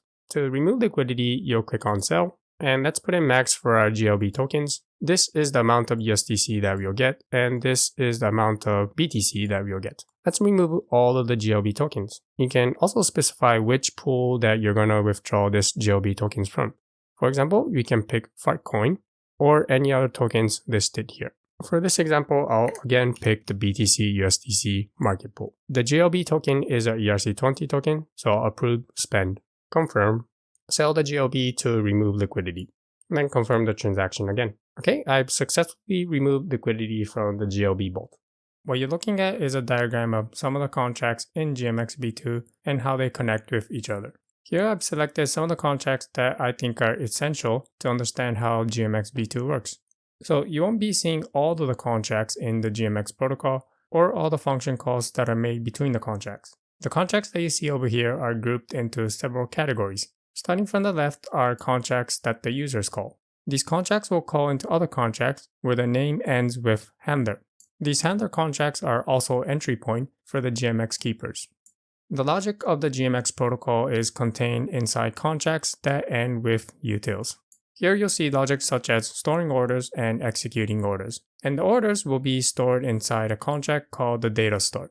Here I grouped some of the contracts that are mostly called by all of these other contracts. Some of these contracts contain the core logic for how to calculate fees, how to calculate profit and loss, and how to calculate the amount of tokens to be minted when liquidity is added. Finally, at the bottom, we have contracts that deal with tokens. The tokens will be transferred between the vaults and the market tokens. When adding liquidity or creating positions, your tokens will be locked inside the market token. Okay, so that is the overview. Let's now zoom in and go into the details. Let's start with over here, the contracts that the users can call. The entry contracts for the users are the exchange router contract and the GLB router contracts. Inside the codebase of GMX Synthetics, these contracts are found inside the folder router. Let's start with the exchange router. Exchange router is a contract that a user can call to create positions, swap tokens, and to add and remove liquidity into the GM pools. Some of the functions that the user can call are send WNT. Here WNT stands for wrapped native token. On Arbitrum, the wrapped native token will be WETH, since the native token is ETH. There's another function called send tokens, where the user will call to send their tokens into the vault. Let's come back to this later. Okay, so going back up. The user can call the function create deposit to add liquidity into the GM pool, create withdrawal to remove liquidity from the GM pool, create shift to shift their liquidity between GM pools, and create order for opening, closing a position, or for swaps. And finally, there's a function called claim funding fees to claim the funding fees for their position. Now keep in mind that when the user calls these functions, it's only creating an order for the GMX keeper to execute the order later. We also have the GLB router. The GLB router is used to add and remove liquidity from the GLB vault. The functions responsible for adding and removing liquidity from the GLB vault is the create GLB deposit and create GLB withdrawal. Now before calling these functions, the user also has to send their execution fee and the tokens that they want to add as liquidity. The user will have to call send WNT to send their execution fee and call the function send tokens to send their tokens as liquidity. So that's the exchange router and the GLB router. Now let's take a look at the vaults. The vaults are responsible for temporarily storing the execution fee and the tokens when the user calls send WNT and send tokens. Once the user calls these functions, both their execution fee and their tokens will be temporarily stored in one of these vaults. For creating an order, tokens and execution fees must be sent to the order vault. For depositing market liquidity, tokens and execution fees are sent to the deposit vault. And likewise, for removing liquidity from a GM pool, the user will have to send their market token into the withdrawal vault along with the execution fee. And finally, we have the GLB vault. For adding liquidity to a GLB vault, Here you'll send the execution fee and the tokens that you want to deposit. For removing liquidity, you'll send the execution fee and the GLB token to this vault. Okay, so that is the vaults. Okay, let's move on.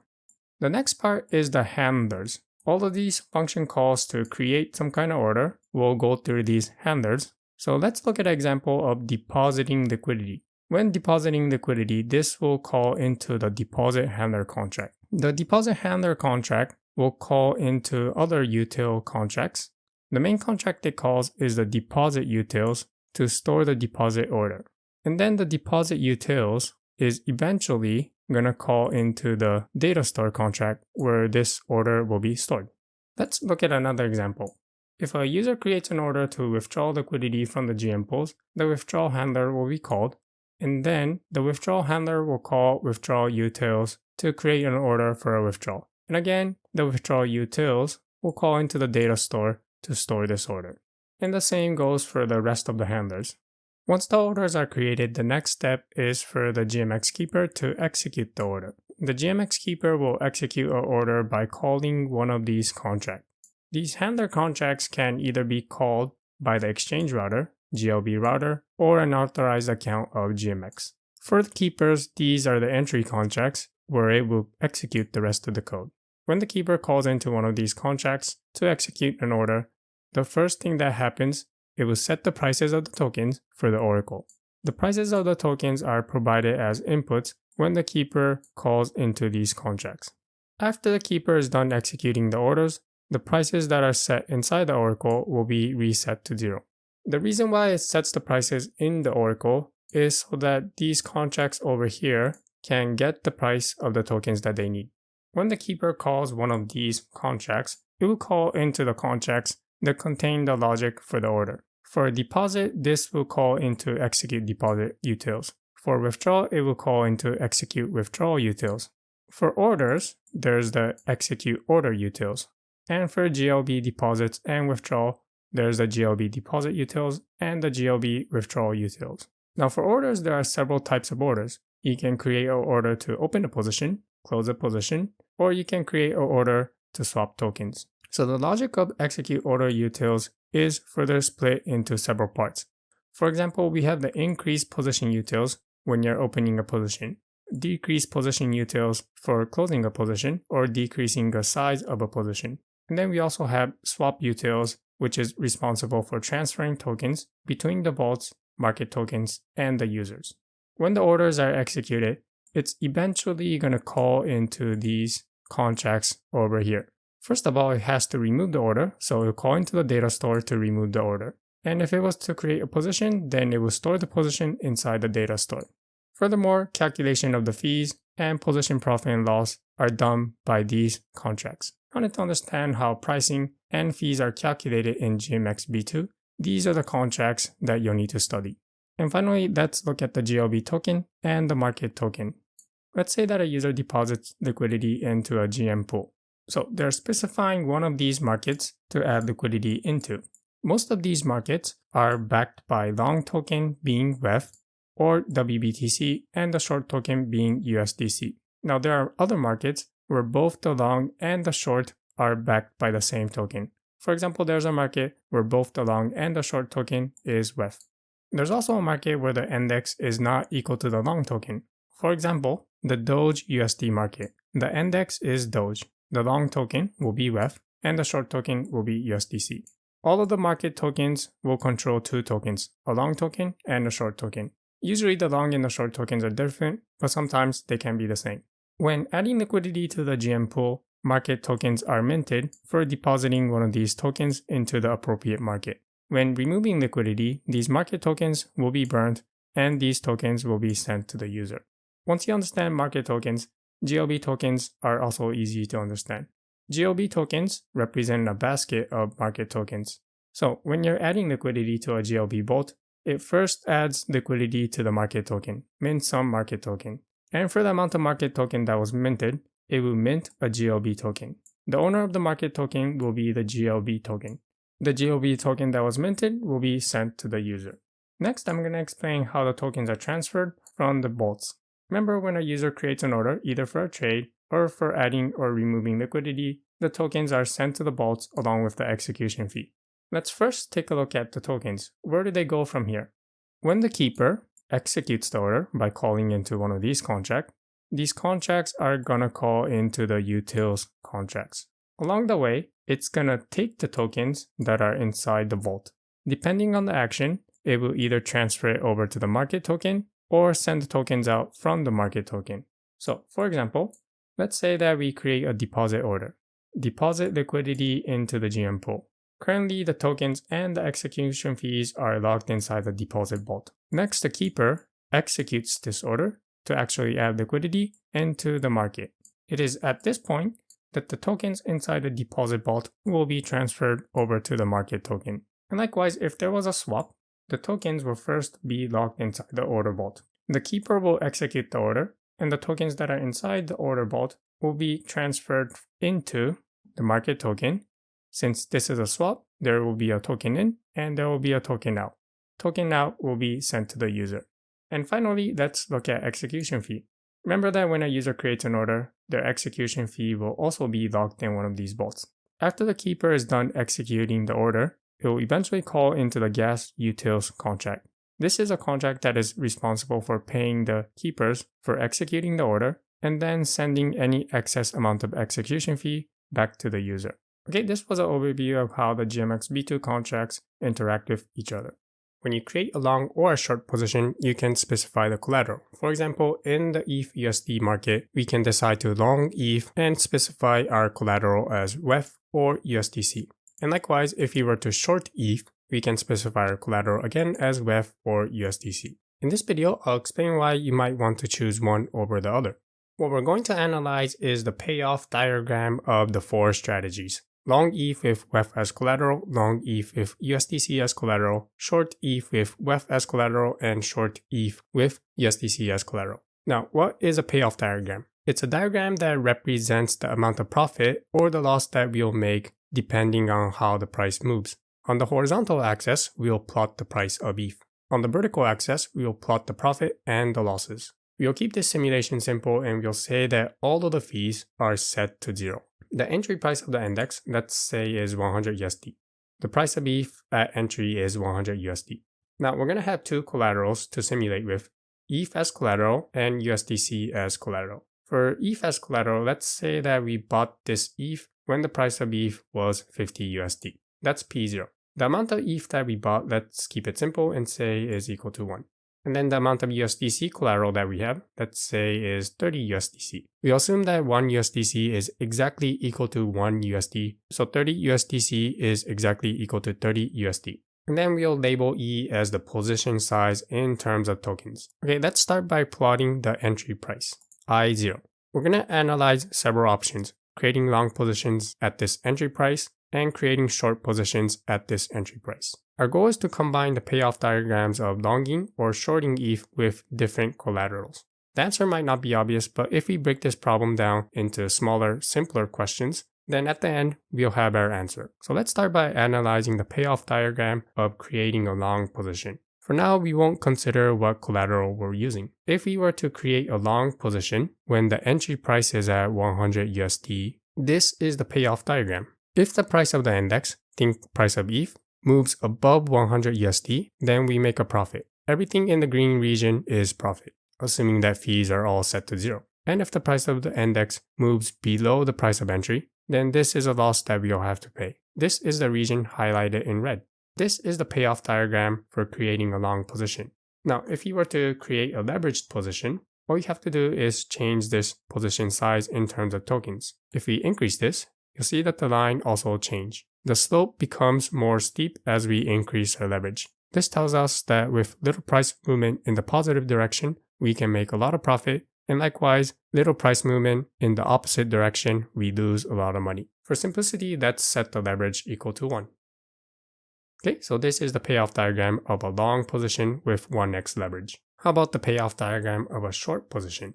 If we were to create a short position with 1x leverage, this is what it would look like.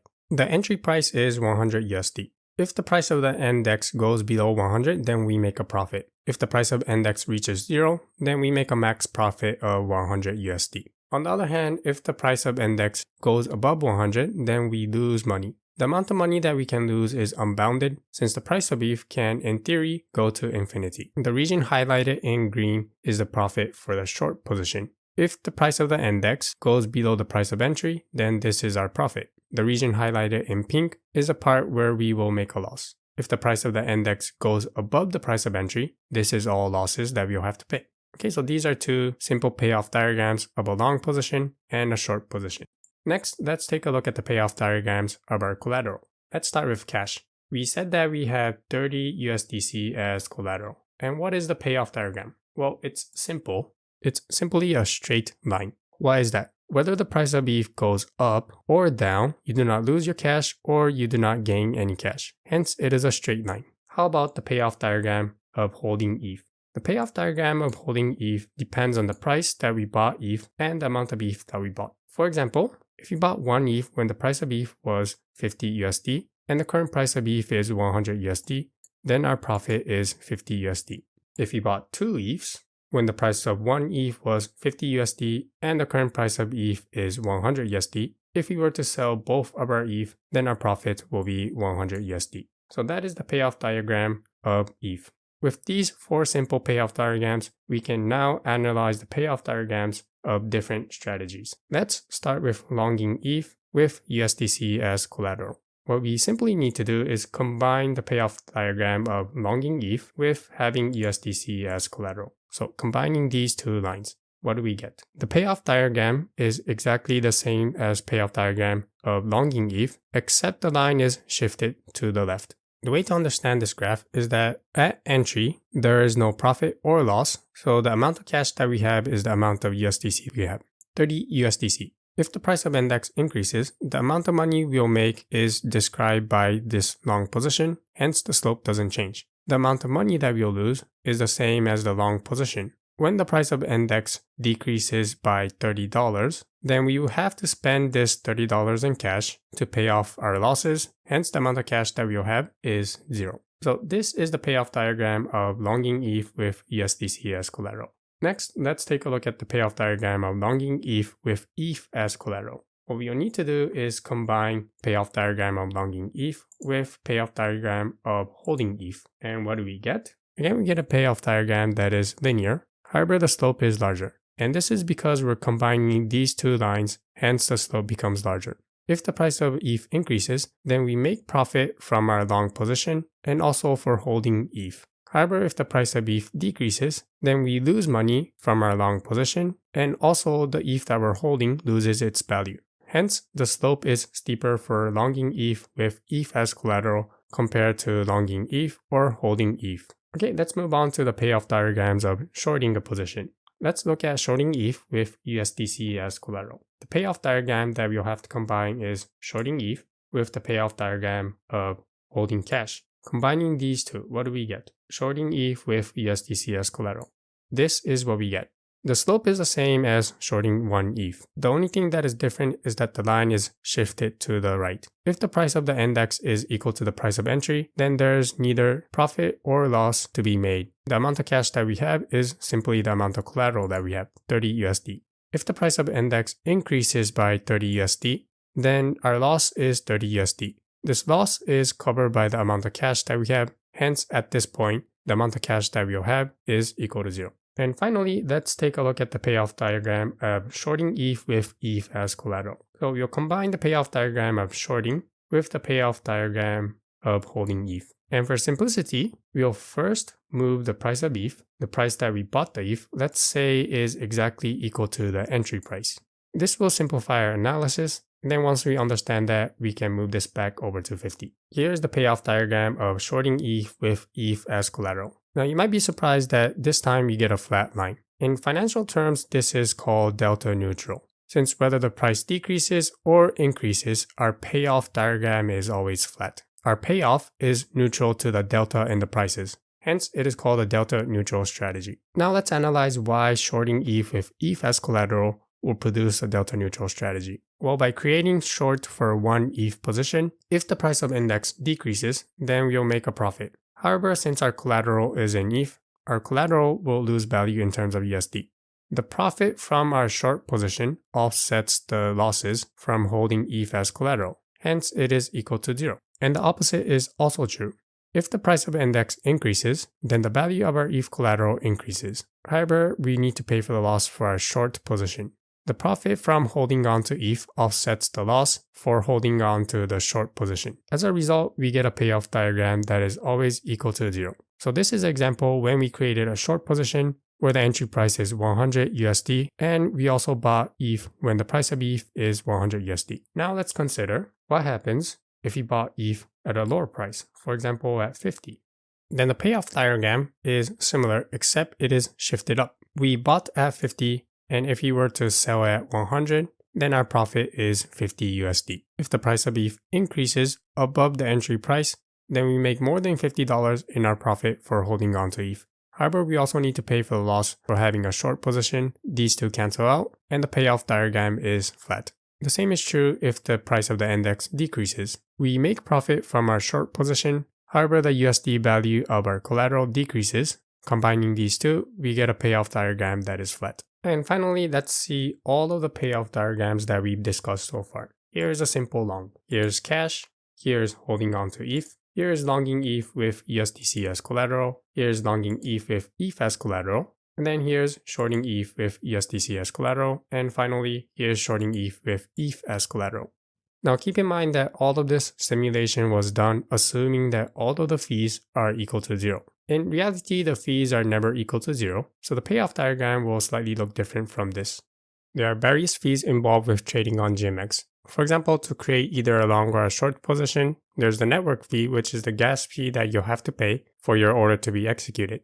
There's also a one-time fee for opening and closing a position. Furthermore, to keep the position open, there's the borrowing fee and the funding fee. There's also price impact, which rewards you for bringing the pool into more balance and penalizes you for bringing the pool into more imbalanced. For swaps, there's also the price impact, and there's a swap fee on token in.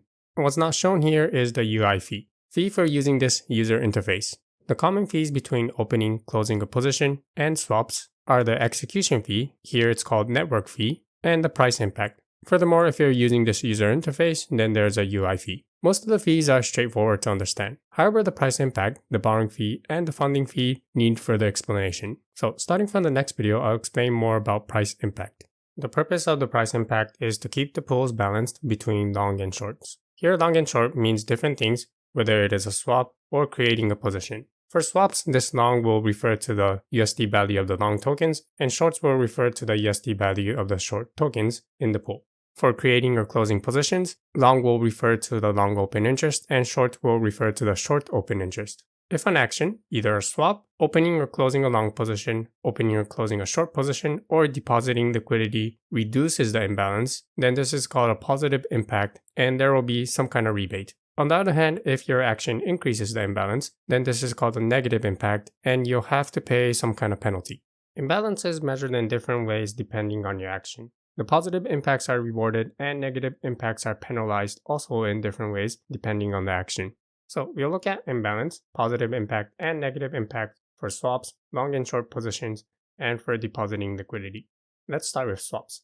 For swaps, imbalance is defined to be the difference of the USD value of the long tokens in the pool and the USD value of the short tokens in the pool. Positive impact will result in more token outs, and negative impact will result in some of the tokens being deducted from amount in.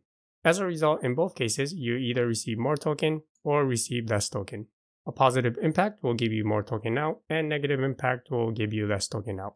The logic for this code can be found inside the contract swaputils.swap. Let's take a look at this function. Inside the GMX synthetics code repo, under the folder contracts, and then furthermore under the folder swap. The contract is called swaputils.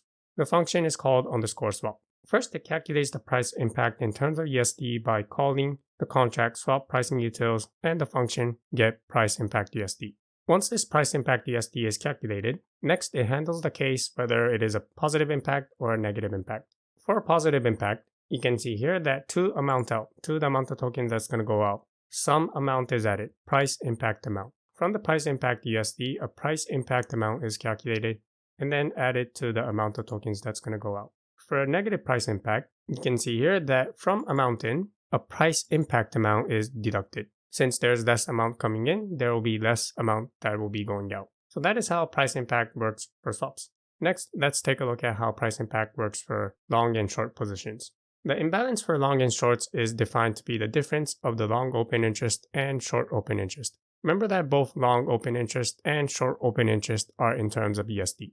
For the rewards and penalties of price impact, we'll need to consider two cases, for opening a position and closing a position. For opening a position, furthermore, there's two cases.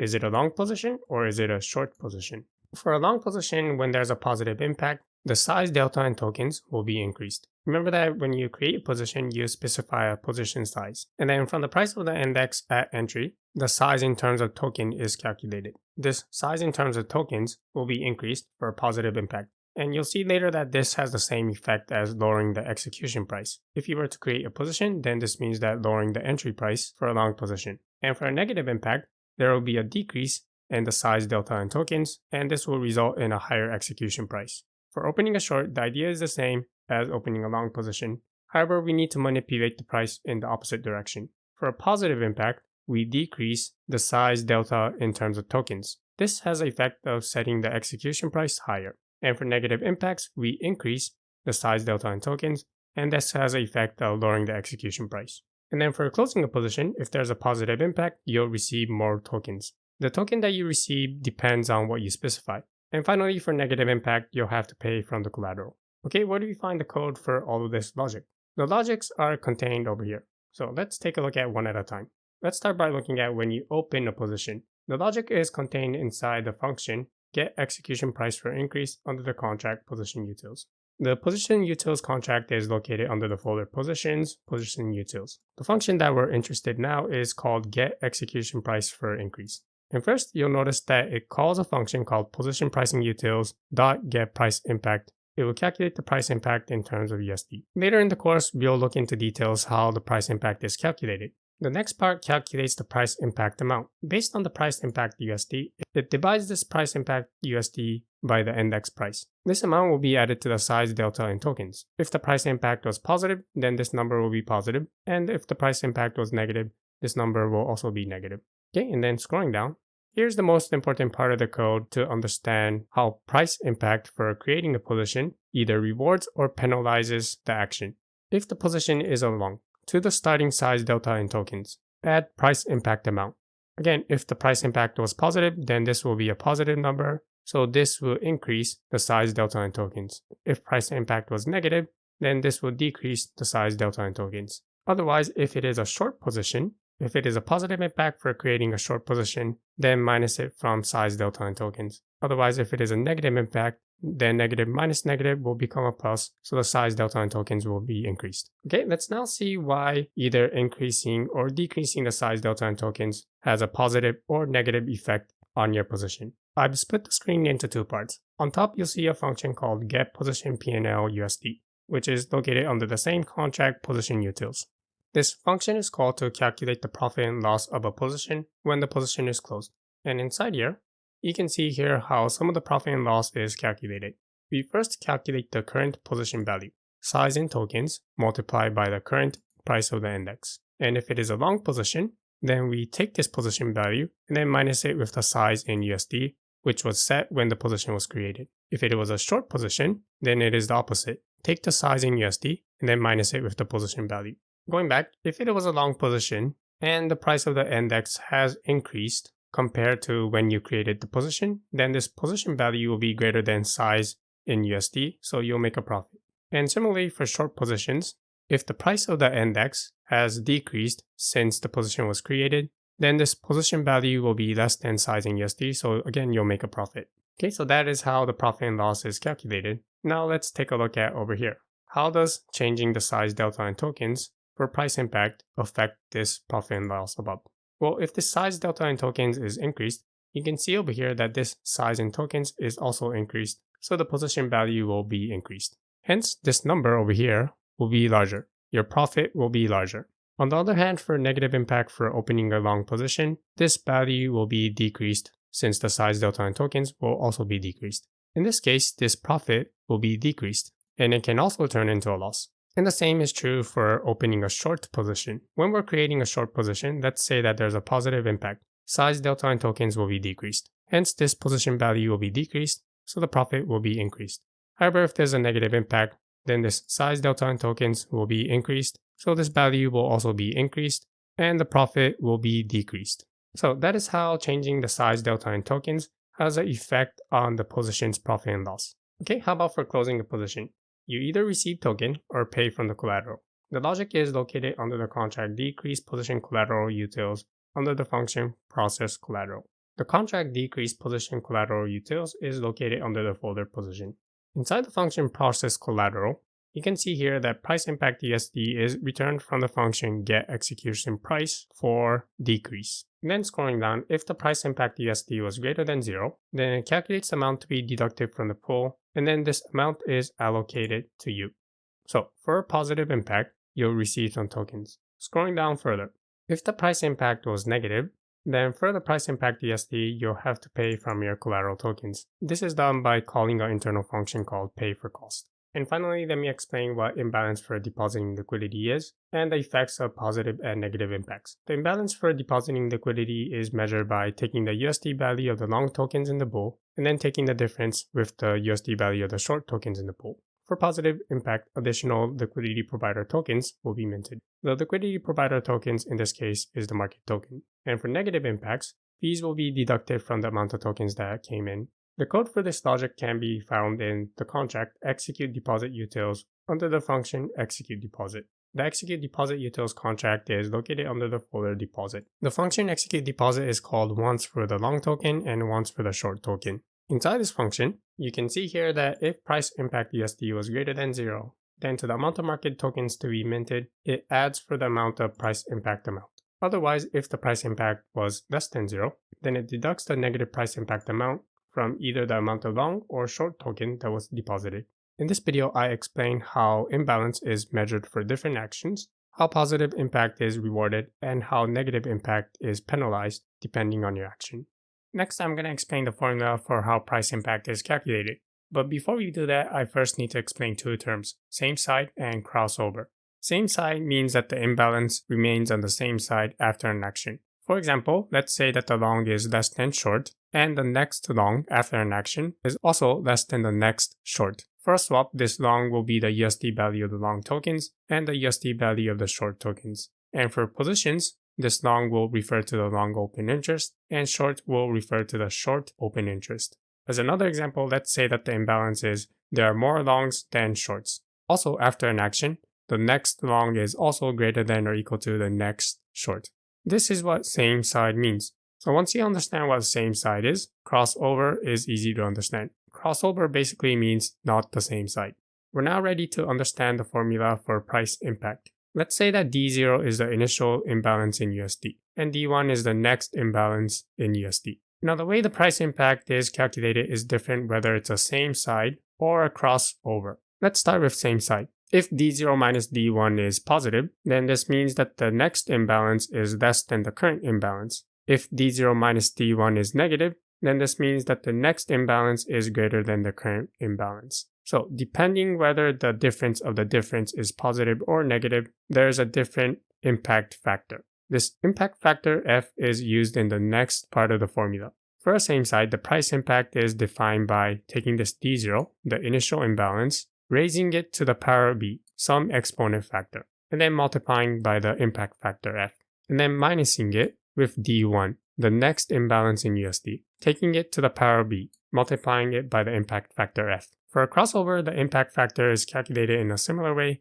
to the same side. However, there's a slight difference. For a crossover, the price impact is calculated by taking this same equation and replacing this impact factor. The first F will be replaced by what's called positive impact factor, and the second F is replaced by negative impact factor. The code for this formula can be found in the links over here. The code is pretty straightforward, so I'll omit the explanation of the code. Here's the graph of the price impact. I'll first explain how to read this graph and what same side and crossover price impact looks like. In this graph, on the horizontal axis, we map the imbalance. For example, for a position, the imbalance is defined as long open interest minus short open interest. 0 on the x-axis will mean that long open interest is exactly equal to short open interest. The initial imbalance is set to x0 equal to 2. The difference between long open interest and short open interest is equal to 2. On the vertical axis, we map the price impact. Now keep in mind that all of these coordinates are in terms of USD.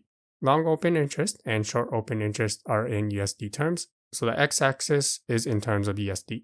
The price impact is also in terms of USD, so this y-axis is in terms of USD. So let's say that the initial imbalance is 2, x0 equal to 2, which you can see over here. Now, what does it mean for a same side price impact? Well, let's play around with this number. Let's say that x1 represents the next imbalance, x0 represents the current imbalance, and x1 represents the next imbalance. Remember that same side imbalance means that if the long is greater than or equal to short, then in the next imbalance, the long is also greater than or equal to short. In this case, what would it look like? Currently, the imbalance is equal to 2, and the imbalance is defined as long open interest minus short open interest. There are more long open interest than short open interest. So what does it mean for the next imbalance to also have larger long open interest than short open interest? This means that our next imbalance must stay on the positive side of the x-axis. For example, if we move it to here, this is on the same side. This will also be on the same side, and furthermore, the next imbalance of 2.2 is also on the same side. This is the case of initial long open interest greater than or equal to short open interest, and the next long open interest also greater than or equal to the next short open interest. For the same side, there's also the other case for the current short open interest greater than or equal to the current long open interest, and the next short open interest greater than or equal to the next long open interest. What would this look like on a graph? Let's start by mapping the initial imbalance. So we have more shorts than longs. We can visualize this by moving this indifference, let's say, to -2. What this expresses is that there are more short open interest than long open interest. Okay, now what would same side mean here? Since currently we have more shorts than longs, the next imbalance should also have more shorts than longs. For this to happen, this point must be less than or equal to 0. This will be a same side, and this will be the same side. However, if we cross over this x-axis equal to 0, then this is no longer the same side. Initially, we have more shorts than longs, but over here, we will have more longs than shorts. Hence, it is no longer same side. And then going back to, let's say, an imbalance of 2. There are more longs than shorts. This will be a same side. We still have more longs than shorts. However, this will not be the same side. This will be a crossover. Since initially we have more longs than shorts, but in the next imbalance, we have more shorts than longs. Okay, so that is what same side and crossover mean. Next, I'm going to highlight some of the characteristics of this price impact graph. The first thing that you'll notice is that for negative price impact, so this will be the blue line below y equals to 0. That will be negative impact. For negative impacts, you see that the line sharply drops. For example, you can see that a small change in the next imbalance produces a large negative price impact. And the same is true on the opposite side. So what this means is that the negative price impact is penalized heavily. The other characteristic of the price impact is that for positive impacts, it favors the next imbalance to be on the same side over having it crossed over to the other side. For example, let's say that the next imbalance is on the same side and it is equal to 0.8. In this case, the impact will be positive, 1.008. However, if the next imbalance crosses over to the other side and the difference, let's say, is negative 0.8, in this case, the price impact will be negative 0.08. The magnitude of the next imbalance is the same in both cases, 0.8. However, for the same side, the price impact was positive.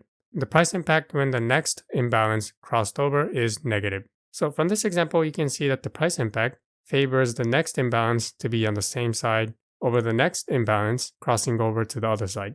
The way that price impact is calculated for a swap and for position is different. For swapping, it is located under swap pricing utils, and for positions, it is located under position pricing utils. However, in both cases, there is a mention of virtual inventory. You can see it over here for swap pricing utils, and for the function getPriceImpactUSD inside position pricing utils, here's a mention of virtual inventory again. So here I'll explain what virtual inventory is. Virtual inventory means different things for a swap and for positions. For swaps, it keeps track of two virtual inventories. One for the total amount of long tokens in the GMX protocol, and one for the total amount of short tokens in the GMX protocol. Remember that in GMX there are different markets, and most of them are either backed by WEF USDC or WBTC and USDC. The virtual inventory for a long token, if it was WEF, will keep track of the total amount of WEF that is inside the GMX protocol. For short, it will be the total amount of USDC in the GMX protocol. The virtual inventory for a position is similar, however, instead of tokens, it will keep track of the long open interest and the short open interest. Again, there are multiple markets, different long open interest and different short open interest. The total of these open interest will be kept tracked by virtual inventory for a position. Furthermore, this virtual inventory is an int 256. If the virtual inventory is positive, then this is interpreted as more short open interest than long open interest. Otherwise, it is interpreted as more long open interest than short open interest. You can find the exact code for this logic inside the function getNextOpenInterest for virtual inventory under the contract position pricing utils. Take a look at over here. If virtual inventory is greater than 0, then set it equal to short open interest. Otherwise, set it equal to the negative of long open interest. Okay, that is virtual inventory for swaps and for position. But what is the purpose of a virtual inventory? The purpose of a virtual inventory is to help prevent price manipulation. For example, let's say that we have two markets where the long token is WEF and the short token is USDC. And let's say that we were going to swap a lot of USDC for WEF. If there was no virtual inventory, then we can avoid paying some of the price impact fees by splitting our trade between different markets. By having a virtual inventory, the price impact is calculated both for the markets that are involved in the swap and with the virtual inventory. So whether you swap 100 USDC with a single market or with multiple markets, the price impact fee that you'll have to pay is the larger of the price impact fee between the markets and the price impact fee of virtual inventory. We can also imagine a similar situation for positions. Let's say that we have two markets where the price of the indices are similar. The price of the indices move in a similar behavior, but however, since we have two markets, we can replicate our positions in two markets and decrease the price impact. However, by having a virtual inventory, you won't be able to split your positions into two different markets. So that is the purpose of virtual inventory. For swapping tokens, there's a price impact, execution fee, and then there's also a one-time fee on the token that's going in. And then what's not shown here is the user interface fee. The code for calculating the swap fee and the user interface fee is located under the contract called swap pricing utils under the folder pricing, and the name of the function is called getSwapFees. The first part of the code gets the fee factor. This is the fee factor that is to be multiplied by the amount of token that came in. Different actions may have different fee factors. Here we have one for swapping, here we have one for shifting liquidity, here we have one for depositing liquidity, and here we have one for withdrawing liquidity. The amount of fee to be collected is calculated by taking this fee factor and then multiplying by the amount that came in. The next part is calculating the UI fee. Take some UI fee factor and then multiply it by the amount. Total fees are the fee amount, the amount that was multiplied by the fee factor, and the amount that was multiplied by the UI fee factor. Let's look at the fees that are involved for opening, closing a position, and for maintaining a position open. The fee for opening a position will involve price impact, and there's also a one-time fee for opening this position. The same goes for closing a position. You'll have some price impact, network fee, and a one-time fee for closing a position. Furthermore, for keeping the position open, you'll have to pay a borrowing fee and a funding fee depending on the market activity. The funding fee is continuously changing. Depending on the market activity, you'll receive funding fees, and other times you'll have to pay your funding fees from your position. The way that borrowing fees and funding fees are calculated is complex. So in the next few videos, I'll explain more about borrowing fees and funding fees. Borrowing fee is paid out from a trader who created a position to the liquidity provider when that trader closes the position. The borrowing fee to be paid increases over time, and the rate at which it increases changes with the market activity. The purpose of the borrowing fee is to both incentivize liquidity providers to provide liquidity and for the traders to close their position in a short time. If there is no borrowing fee, then a trader can keep their position until they can make a profit. Now, with the borrowing fee, they have to decide to see if they can make a profit in the future or close their position and pay the borrowing fee. The way that the borrowing fee for a position is calculated might be confusing if you are not already familiar with this algorithm. So in this video, I'll explain the math behind how the algorithm works. So let's say that we have the borrowing fee rate, also called the borrowing factor, that is different every second. Let's also say that Alice created a position size of 100 from time t equals to 2 and then closes this position at time t equals to 5. Now let's calculate how much borrowing fee Alice owes to the liquidity provider. She created a position size of 100. From time t2 to t3, that's 1 second. The borrowing factor is over here, denoted as R2. Her size is 100, and the borrowing factor per second per position size is R2. That's the amount of borrowing fee that Alice owes to the liquidity provider after 1 second. How about in the next second? From time t3 to t4, her position size is still equal to 100, and the borrowing factor per second per position size is given by R3. So now, in addition to the previous second, she now owes the borrowing fee of 100 multiplied by R3.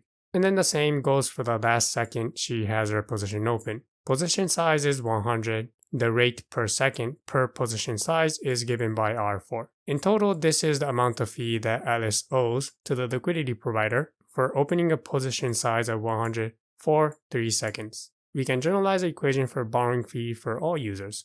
Let's denote the position size of user U at time I as SU, I.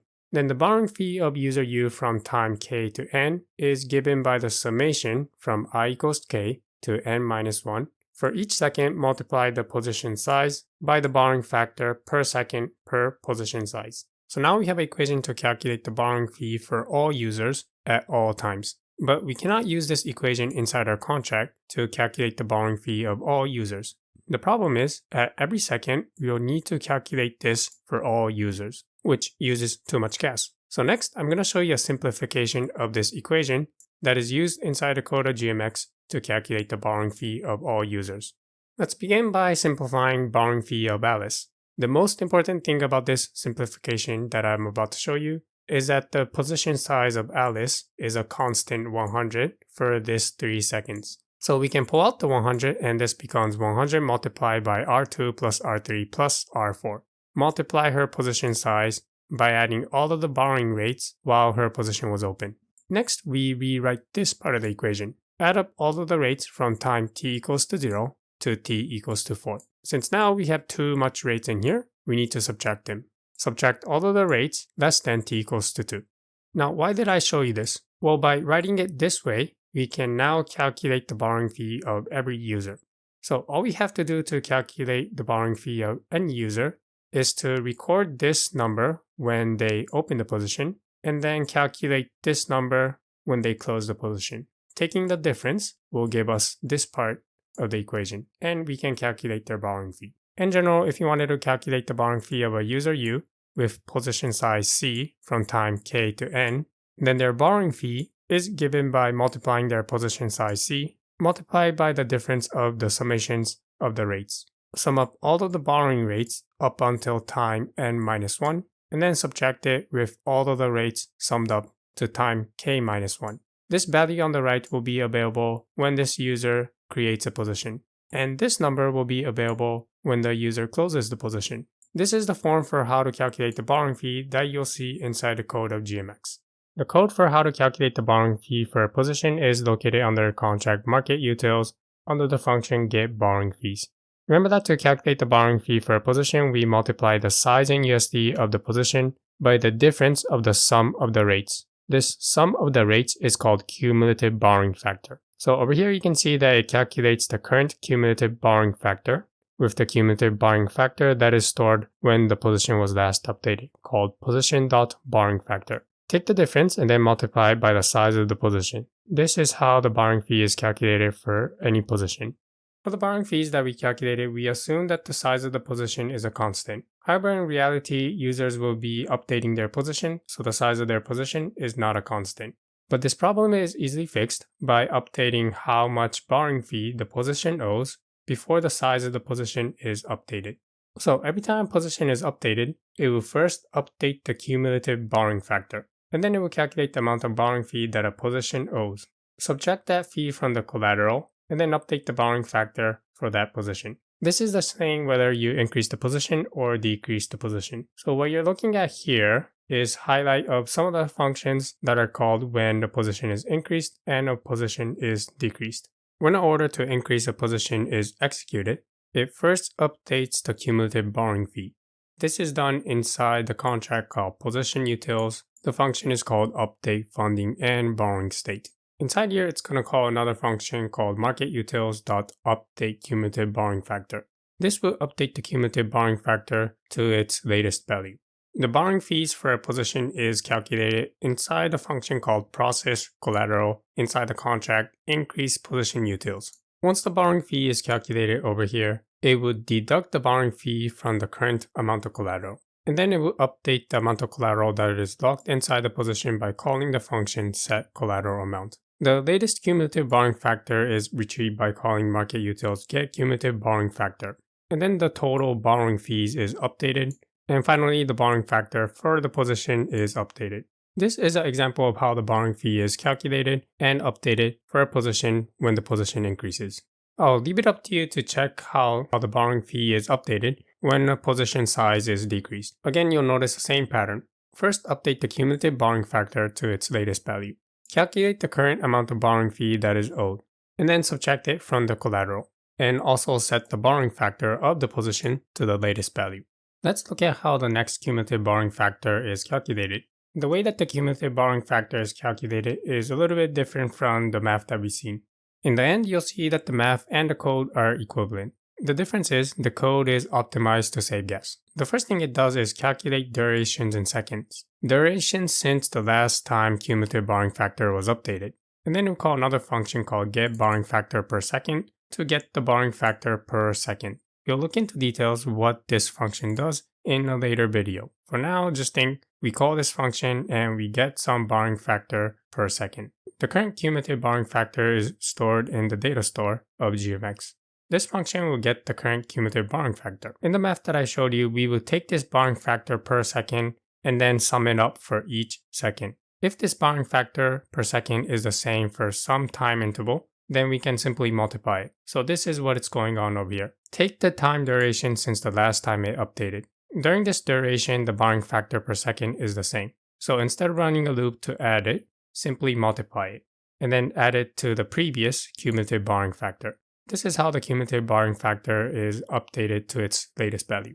The code for the function get borrowing factor per second is complex. It calls into multiple functions. So here I've created a summary of what functions it calls, and I've also created a formula for how to calculate the borrowing factor per second. But before we can understand this, I first need to explain what usage factor is. And before I explain usage factor, let me first explain reserved USD. The function get reserved USD calculates the total amount of USD that is required for all of the position on one side. In other words, it will calculate the total amount of USD that is needed if all of one side of the positions were to close. For example, if all of the long positions were to close, how much USD do we need? And likewise, if all of the short positions were to close, how much USD are needed? For the long position, we get the open interest in terms of tokens, and then we multiply this by the index price. That is the total amount of USD that is needed. And the way to understand this is, let's say that all of the long positions were created when the price of the token was equal to 0. Now, if all of the long positions were to close, their profit will be the long position size in terms of tokens multiplied by the current price of the index, which you can see over here. And for a short position, the maximum profit can be reached when the price of the index is equal to 0. Therefore, if we sum up all of the short positions, then we get the maximum amount of USD that is needed to pay out the short positions. This is what the function get reserved USD is doing. Calculate the maximum amount of profit that needs to be paid out to one side if all of the position on that side is to be closed. The usage factor is defined to be the maximum of reserved usage factor and open interest usage factor, where reserve usage factor is defined to be the reserved USD divided by the maximum reserve. This maximum reserve is calculated by taking the pool USD, the USD value of the long and short tokens in a pool, and then multiplying it by some reserve factor. Take the current reserved USD and then divide it by the max reserve. This is reserve usage factor. And then we also have open interest usage factor. Open interest usage factor is equal to the open interest divided by the max open interest. This usage factor is later used to calculate the borrowing factor per second under one condition. And this is if the optimal usage factor is not equal to 0. The function borrowing factor per second has two conditional statements. If the optimal usage factor is not equal to 0, then the borrowing factor per second is calculated by another function called getKinkBorrowingFactor, and inside here, it will use the logic for calculating the usage factor that we just discussed. Otherwise, if this optimal usage factor is equal to 0, then the borrowing factor is calculated by this equation. Take the reserve USD, raise it to some power, divide by the USD value of the pool, and then multiply it by some other borrowing factor. In this way, the borrowing factor per second will look like a curve that curves upward. Otherwise, if the optimal usage factor is not equal to 0, then the borrowing factor per second is calculated by calling the function getKinkBorrowingFactor. If you're familiar with how Aave B3 calculates its borrowing and interest rates, then you already know what this equation expresses. It's a linear line that gently increases up until some optimal usage factor. If the usage factor is greater than this optimal usage factor, then the slope of the borrowing factor increases.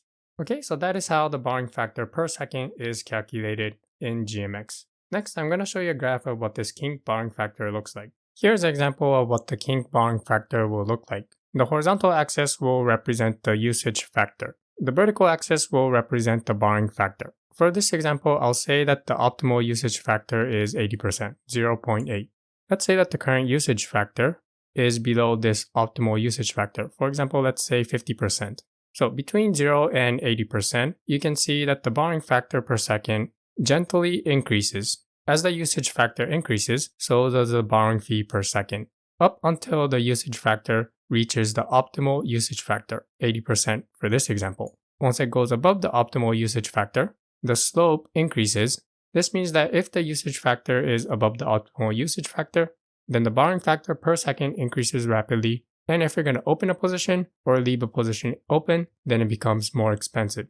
After you open a position, you'll either receive funding fee or you'll have to pay a funding fee. This will depend on the time and the market activity. It is constantly changing. The way it works is that the side with the larger open interest pays a funding fee to the side with the smaller open interest. The purpose of a funding fee is to incentivize the balancing of long and short positions. If there is more demand for one side of the open interest, then it becomes more expensive to open a position on that side. For example, let's say that there's no funding fee, and you see that the price of ETH keep going up. Then you, and including everyone else, will probably want to open a position for long. This will create a large amount of open interest for longs.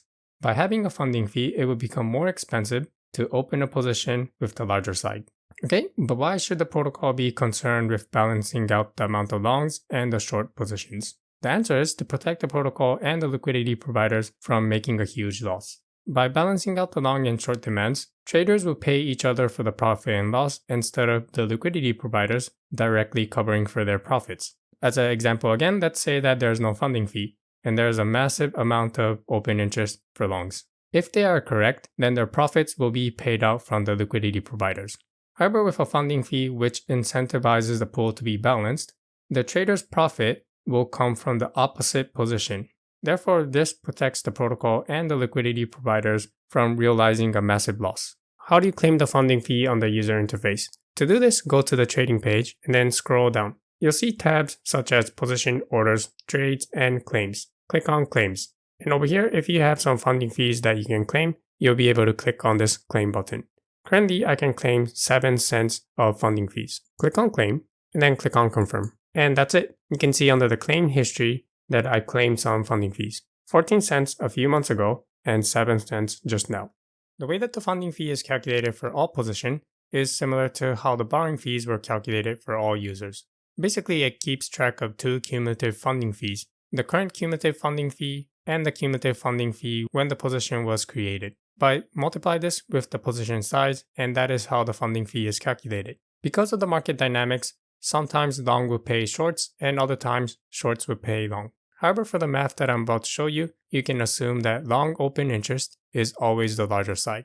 Longs pay the shorts. This simplifies the math, and if you're concerned about what happens when shorts pay the long, then we can easily fix this problem by keeping track of another cumulative funding fee, one for the long and one for the short. When the long pays the shorts, update the cumulative funding fee for the longs. When the shorts pay the long, update the cumulative funding fee for the shorts. Imagine that there's a funding fee that is to be paid from the longs to the short, and at every second, these values may be different.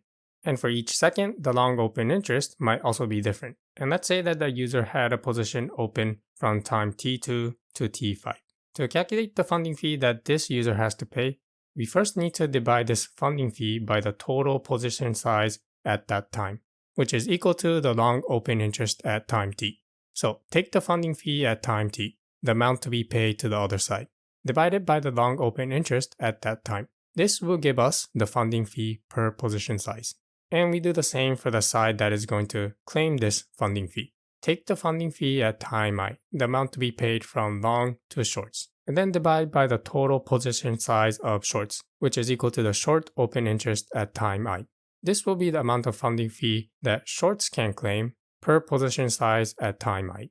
Remember when I explained the math for the borrowing fee, the first step was to come up with a generalized equation for the borrowing fee of any user. Here we'll do the same for the funding fees. Again, remember that in this example, we're saying that the longs will always pay the shorts. Let's define LU, I to be the long position size of user U at time I, and SU, I will be the short position size of user U at time I. The long funding fee that user U has to pay from time k to n is given by this equation. Sum from time I equals to k to I equals to n minus 1. For each second, multiply their position size by the funding fee per position size.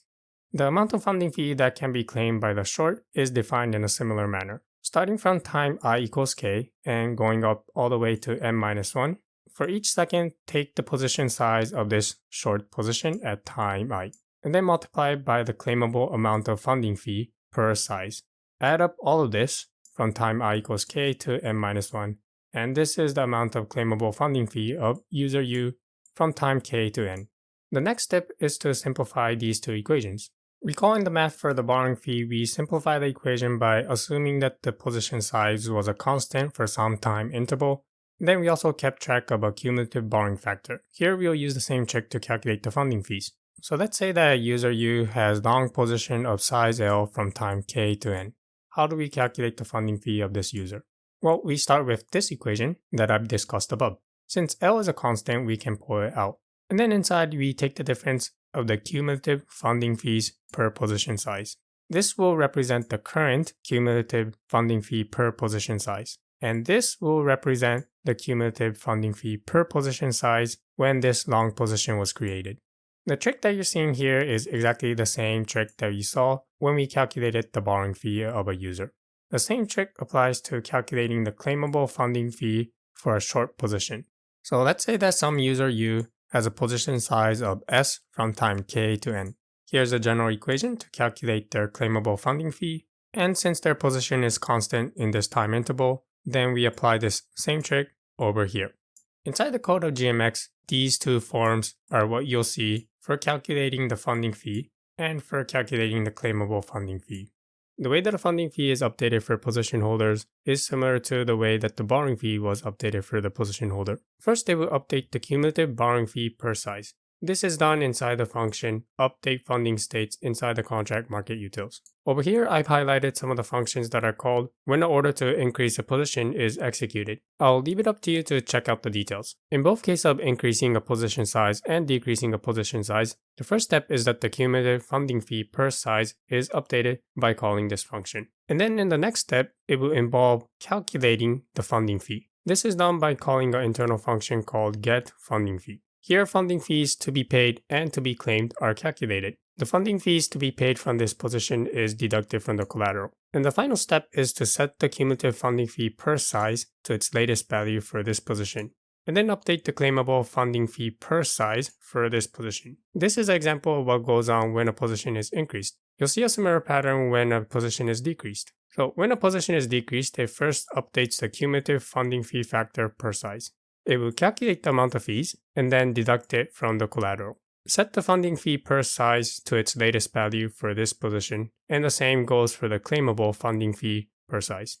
The next funding factor per second is calculated based on the difference of the long and open short interest. Basically, the larger the difference between the long and the short open interest, the funding factor per second will also be large. The details of the formula for the funding factor per second is complex. So on the bottom, I've summarized the formulas, and on the top, I have the code open.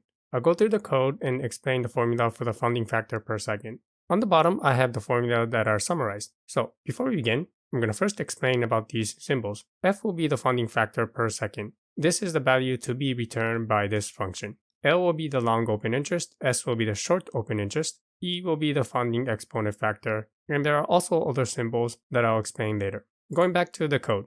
The first part is to calculate the difference. Calculate the difference between the long open interest and the short open interest. And also get the total of the open interest, long open interest plus the short open interest. And then it gets the funding increase factor per second. Inside my notes, I've labeled this as FI, funding increase factor per second. Okay, and then moving on. Then the way the funding factor per second is calculated is by first getting the funding exponent factor. In my notes, I've labeled this as E. And then raise the difference of the long and open interest by this funding exponent factor. Inside my notes, this will be the absolute value of L minus S raised to the power of E. The next step is to divide this part by the total open interest, L plus S. Inside the code, you can see this over here.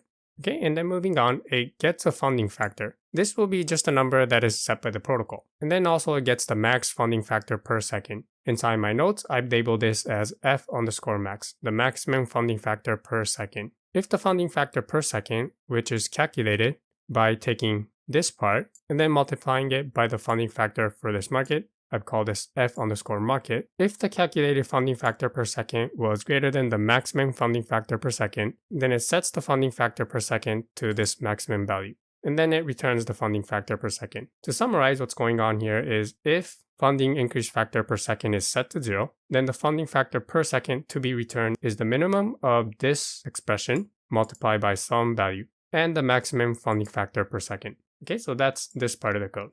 Moving on. If funding increase factor per second is not equal to 0, then we move on.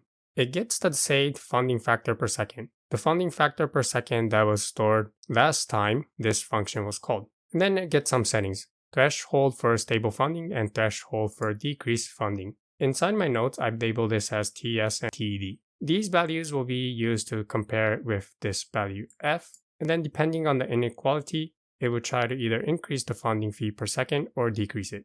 The next part is to determine whether the next funding rate is in the same direction as the previous funding rate or not. The way we do this is first it gets the saving funding factor per second. If this value, F0, is greater than 0, then this means that long pays the shorts. Otherwise, if it was less than 0, then this means that shorts pay the long. Okay, and if long pays the shorts, then the same direction would mean that the current long open interest is greater than the short open interest, which you can see over here.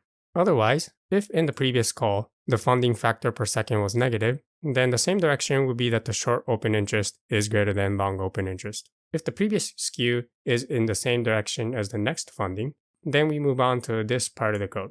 Basically, what this part of the code says is that if this F that we calculated over here is greater than the threshold that we got, then the next step is to increase the current funding rate. Otherwise, if this F is less than the threshold TD, threshold for decreasing funding, then decreasing the funding rate. Otherwise, if the skew is not in the same direction, then we're going to increase the funding rate. So this part of the code is determining whether to increase the next funding rate or to decrease it. And then we move on to the next part of the code. In the next part of the code, if the funding rate was to be increased, then it's going to increase it by the previous value plus or minus. This will depend on the previous direction of the funding. Add the value F multiplied by F of I, where F of I is some number that we got earlier, funding increase factor per second. This number is multiplied by the time elapsed, dt. And you can see this by over here.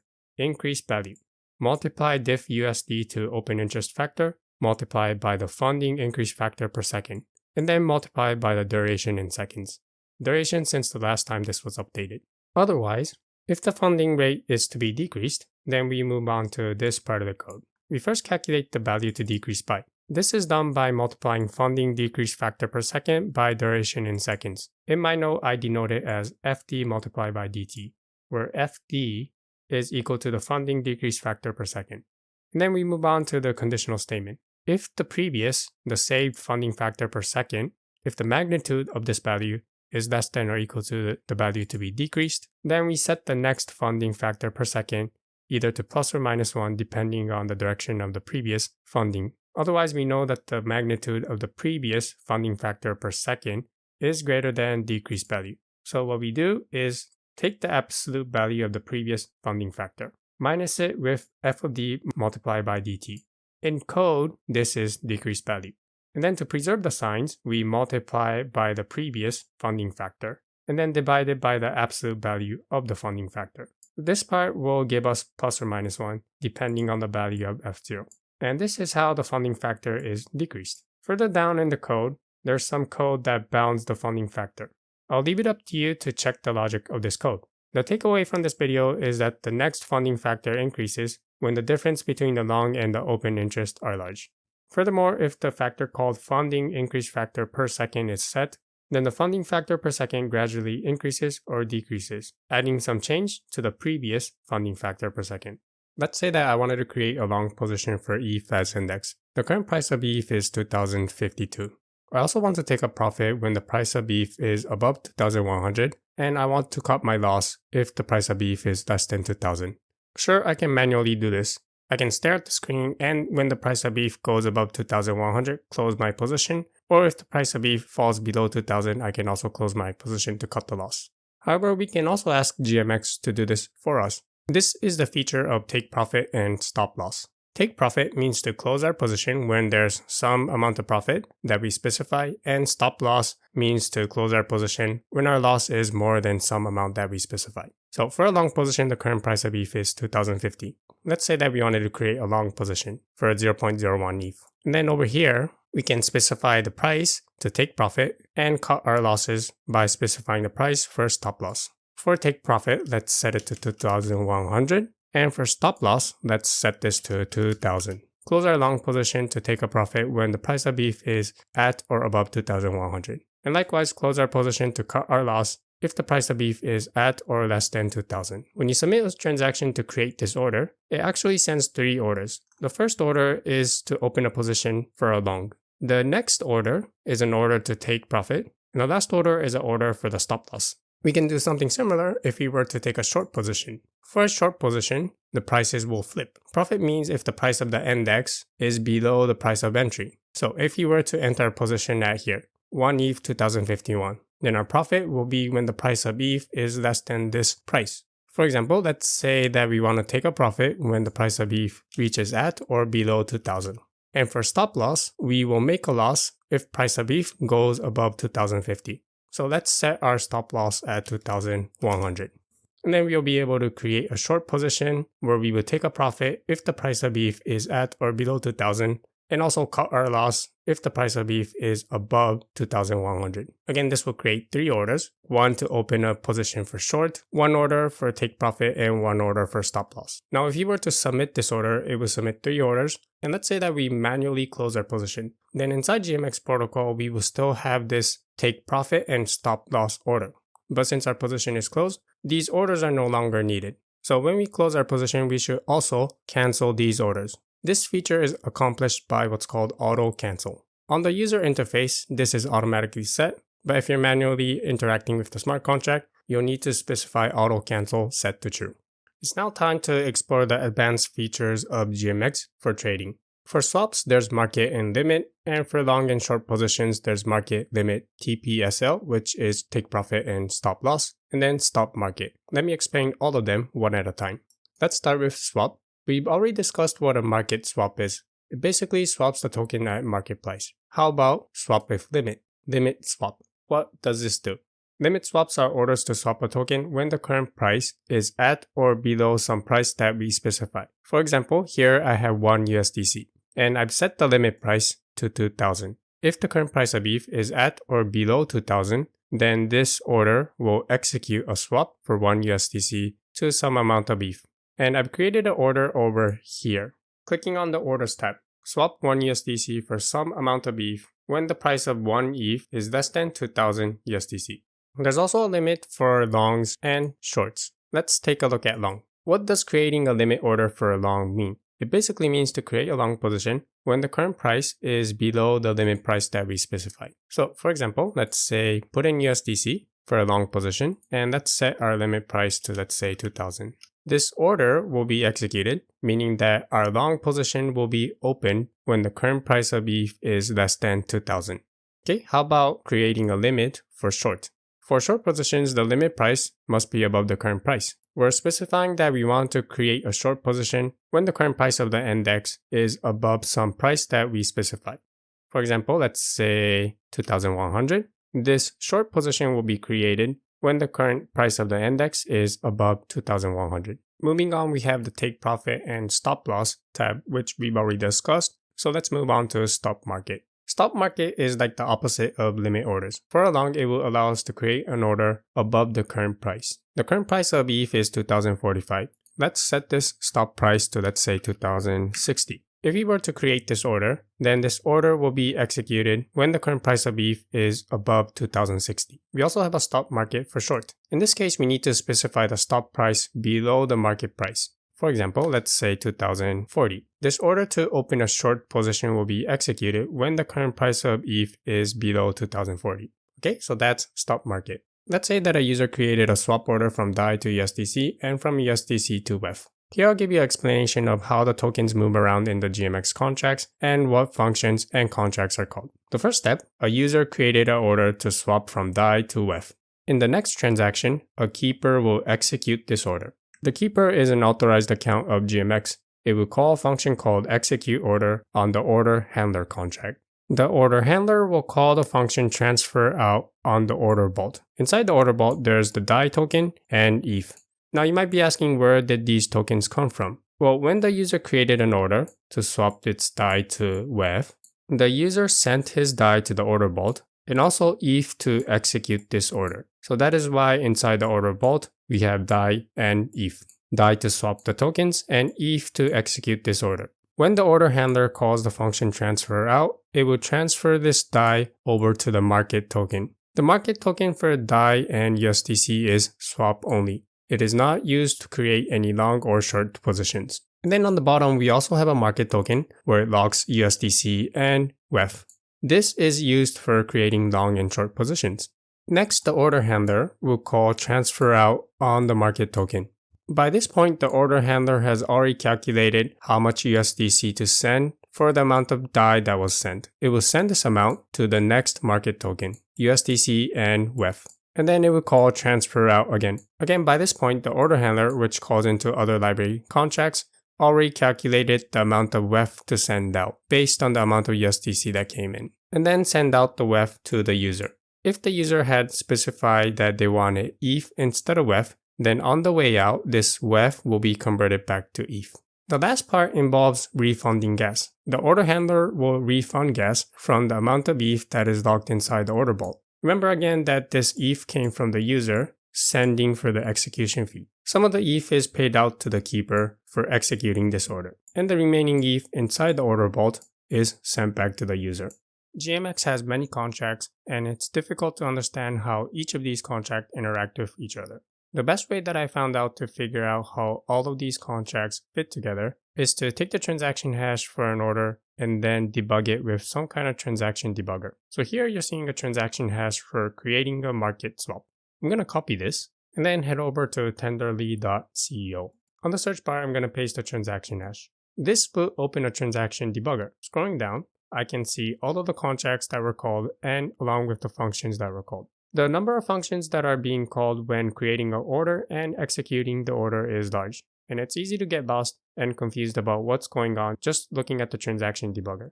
So here I've created a note highlighting some of the functions that I think are important to understand how GMX works. For example, here I've highlighted some of the function calls when an order is created for a market swap. And likewise, here you'll see some of the function calls that are executed when an order is executed.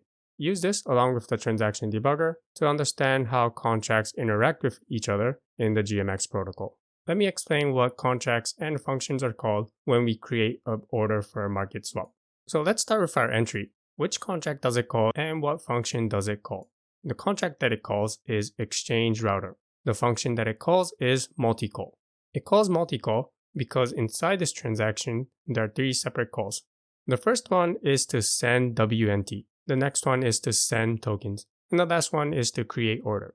Let's start with the first one, send WNT. What is this doing? Well, WNT stands for Wrapped Native Token.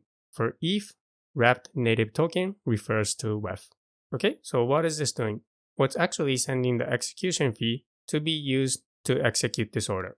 This execution fee will be used by an authorized account of GMX after this transaction to execute the order for a market swap. This transaction will create an order for a market swap from DAI to WEF. So the first transaction will send the execution fee. Okay, where does it send it to? It sends it to this address. I'll copy this address and then look it up on RBScan, the blockchain explorer for Arbitrum 1. Okay, here's the address. Let's see what contract it called. Click on contracts, scroll down. It calls the order bolt. The function call to send WNT sends to the order bolt the execution fee. Okay, let's move on to the next function call. Exchange router send tokens. This is DAI token. The receiver is this address, which is the order bolt, which you can see over here. Starts with 0x31 and it starts with 0x31 over here as well for the amount, for this much amount. So this function call sends DAI to the order bolt for the amount of DAI that we specified. And then the last transaction is to create an order. Create an order for a market swap. Let's take a look at the input. To do this, I'm going to click on this line and then I'm going to click on debug. On the top, you'll see the code, and on the bottom, you'll see the inputs and the outputs that were passed. Scrolling all the way down, here is the input, params. You'll notice that there are a lot of parameters inside this inputs. Let's look at it one at a time. Receiver. This will be the receiver of WEF, since we're sending a market swap from DAI to WEF. And then we have some addresses that are all set to 0. Here we have a UI fee receiver, which is not set to 0 address. And then we have a market, the address of the market token, but this is not used for swaps. Initial collateral token, 0xD8. Remember that this is the DAI token. And then we have swap paths. This is the market tokens. The first one is the DAI USDC. And the next one is the USDC WEF market token. And how do I know this? Well, we can check that the first one has DAI and USDC, and the second one has USDC and WEF. Going back to RBScan, this is the first market token that we saw. Scrolling down, click on token holdings, and you can see over here that it has a lot of USDC and a lot of DAI. And here's the second market token. Scrolling down, click on token holdings, and you can see here that it has WEF and USDC. Okay, so that's the swap path. This specifies the tokens to be swapped and the path to be used. Here it specifies to swap DAI to USDC, and then from USDC to WEF. Okay, let's scroll down. A lot of the numbers are 0, but here you can see execution fee. This is the amount of gas that we sent for this order to be executed. If the order used less gas than this, then the remaining gas will be refunded back to our account. And then min output amount. For sending some amount of DAI, this is the minimum amount of WEF that we expect to get back. And then here's the important one, order type. This specifies what kind of order it is. Here it's shown as a number, but actually this is enum and solidity code. The enum order type is located under the folder order, under the contract order.so.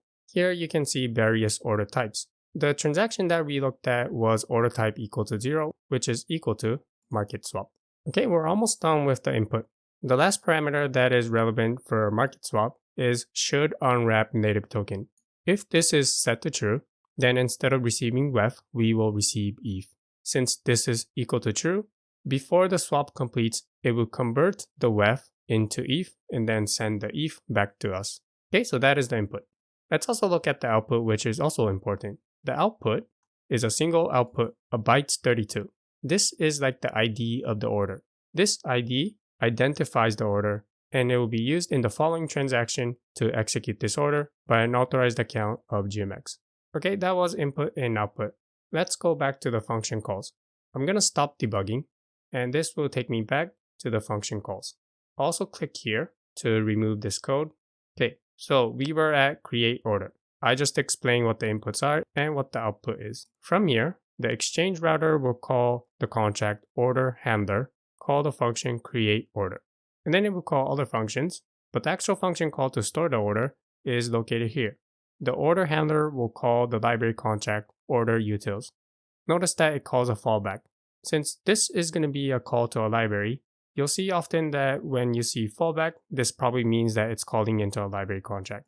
And if you expand this, you'll see the actual call that was called. Call the order utils library, call the function create order. Again, there are a lot of functions that are being called, but the next important one are these two function calls, order bolt record transfer in and order bolt record transfer in. Remember, in the first step, it sends ETH to the order vault, and it also sends DAI to the order vault. Here, what it's doing is it's calculating how much ETH and how much DAI was sent to the order vault. Next, it checks the type of order. Is position order? Returns false. Is this an increase order? False. Is this a decrease order? False. Is this a market order? True. Okay, and then moving on, it validates the swap path. There are other validations, and then the order that we submitted is actually created over here. Now you can't see the function over here, but if you click on this line, you'll see that it calls into the function order store utils.set. Okay, so that is how an order is created. Here's an example that creates an order to short ETH. The amount of collateral that is sent is 0.01 ETH with 1x leverage. Our entry is again exchange router multi-call, and inside here it makes two function calls, send WNT and create order. Since our collateral is in ETH, this send WNT includes the execution fee and the amount of collateral to be deposited for this short position. I've already explained about the function create order when we did a code walkthrough for market swaps. So here, I'll just focus on the inputs that are being passed when we create a short position. Click on this line and then click on debug. We're interested in the inputs that are being passed. The receiver, that is my account. The first important parameter for creating a position is the market. This specifies the market that we're creating a position for. This market has ETH as index, the long token as WEF, and the short token as USDC. This is the market that we're creating a position for. And then initial collateral. Since we're sending ETH, our collateral will be converted into WEF. This is the address of WEF. And then next we have swap path. The swap path specifies whether we want to swap our tokens to another collateral. This swap path is a market token that contains WEF and USDC. I wanted to create a position where ETH is collateral. However, in this transaction, I accidentally specified to swap my ETH collateral into USDC. So that is why this swap path is now empty. If you don't want your collateral to be swapped, then you will leave this empty. Okay, and the most important part to understand how positions are created are the numbers. Size delta USD. This is a number with 30 decimals. Going back to my code editor, I'm going to open Python shell since it's good with numbers, and then paste that number. Since this number has 30 decimals, I'm going to divide this by 30 decimals, 1e30, and we get approximately 34.19. This is our position size in terms of USD. How do we calculate leverage from this? Well, remember that position size was equal to leverage multiplied by the USD value of the collateral when this position was created. I don't know the exact price of ETH when I submitted this transaction. However, I'm going to use this price, acceptable price. This should be close to the market price when I open this position. Paste it into my Python shell. This has 12 decimals, so I'll divide it by 1e12. So the market price of ETH was probably around 3,419. 3,419. I've sent 0.01 ETH. The USD value of my collateral when I opened this position was 34.19, and the position size was also approximately 34.19. This means that the leverage is equal to 1. Now, if I created a leverage with 10x, then we will multiply this number by 10, and if I created a 100x leverage, then we will multiply this number by 100. Okay, and then moving on, we have order type. Order type is 2. Remember that the order type maps to the enum. Market swap is 0, limit swap is 1, market increase is 2. And finally, since we're creating a short position, we set the is long to false. Okay, so these are the inputs that are being passed when we're creating a short position for 0.01 ETH, 1x leverage, when the price of ETH was around 3,419. Here's the transaction that creates an order to close my position. Let's take a look. The first part is that it sends some gas fees, send WNT. And then the next part is to create an order to close my position. The function calls that it's going to make is basically the same as market swaps and for opening positions. So in this video, I want to focus on the inputs that are passed when we want to close a position. I'll click on this line and then click on debug so that we can see the inputs. Okay, and here are the inputs. For closing a position, we'll need to specify the market. This market will be ETH as index, WEF as long token, and USDC as short token. And then we have our initial collateral token. What is the collateral? Let's copy this and then see it on RBScan. Here's the contract address that I've just copied. The token is USDC. What's my initial collateral USDC? The answer is I accidentally specified to swap my collateral from WEF to USDC. So when I've created an order to open the short position, it swapped my ETH to USDC. So that is why now this position has USDC as collateral. In this transaction, I closed the position. So the amount of collateral that I want to get back is all of the collateral that I sent. The amount of collateral is specified over here, initial collateral delta amount. USDC has 6 decimals, so that's the decimal part, and this is approximately 34 USDC. If you remember when I opened this short position, the USD value of the collateral was roughly $34. $34 in and $34 out for the collateral. And then scrolling down, the order type is set to 4. The order type 4 is market decrease, since we're closing this position using the market price. Okay, and our position was a short position, so is long is set to false. The last parameter that is important for closing a position is decrease position swap type. This decrease position swap type is an enum that can be found also inside order.sol. The options are no swap, swap PNL token to collateral token, or swap collateral token to PNL token. So when we decrease our position, we can specify to not do any swaps, swap our profit and loss token to the collateral token, or swap our collateral token to the profit and loss token. Okay, that is the input that is passed when we create an order to close a position. Let's look at an example of shorting ETH, taking the profit when the price of ETH is 2,200 and cutting our loss when the price of ETH is 2,260. You'll notice that inside this multi-call, there are 3 function calls to create order. One's over here, and the final one over here. And before each create order, it sends WNT. What's going on here is that it sends the gas fee before creating the order. The first order is an order to create a short position. And then it will send some gas fees again. And then we have another order that is being created, send some gas, and then we have our final order that is being created. Okay, the first order is going to create a short position. So let's move on to the second order. What does it do? I'll click on this and then click on the debugger to see the inputs. Inside here, let's first check the order type. What is this order type? Order type is 6. Going back to my code editor and inside the contract order.sol, let's see what is order type 6. 0 is market swap. 1, 2, 3, 4, 5, 6. So order type 6 is stop loss decrease.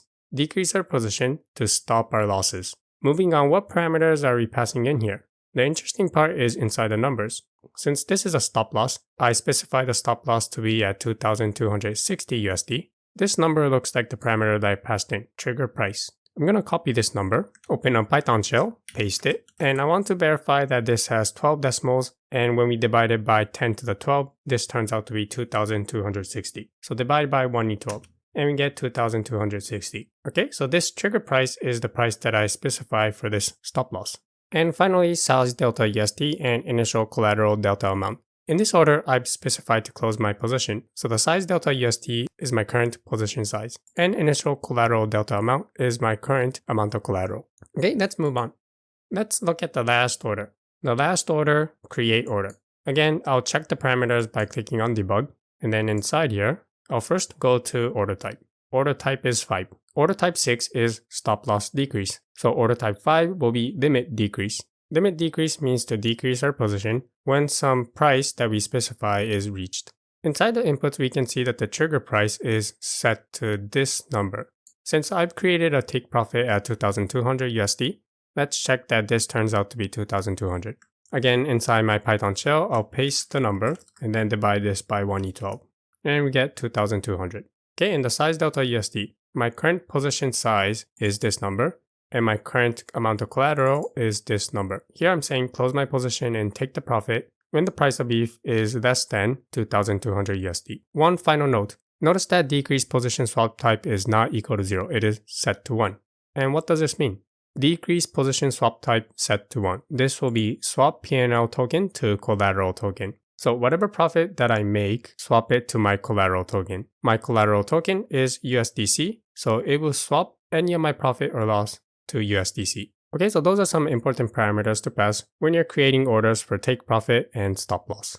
Whether you're creating an order for a market swap, opening or closing a position, it's going to follow this same pattern of sending some execution fee, sending some tokens, and then creating the order. It's super important that all of these function calls happen in the same transaction. If these function calls were done in separate transactions, then another user can step in between these function calls to create an order before your order and use your execution fee and your tokens. Let's see in details how this can happen. So let's assume that execution fee was sent and tokens were sent as well. For creating an order, the execution fee and the tokens are sent to the order vault. Here you're looking at a transaction for creating a market swap. The function call that we're concerned with is exactly the same for swaps and for creating or closing a position, so it doesn't matter which order you're creating. Inside the function called createOrder, the way the amount of execution fee and the tokens that were sent is recorded is by a function called recordTransferIn. Here it is, order vault recordTransferIn. Let's see what this function does.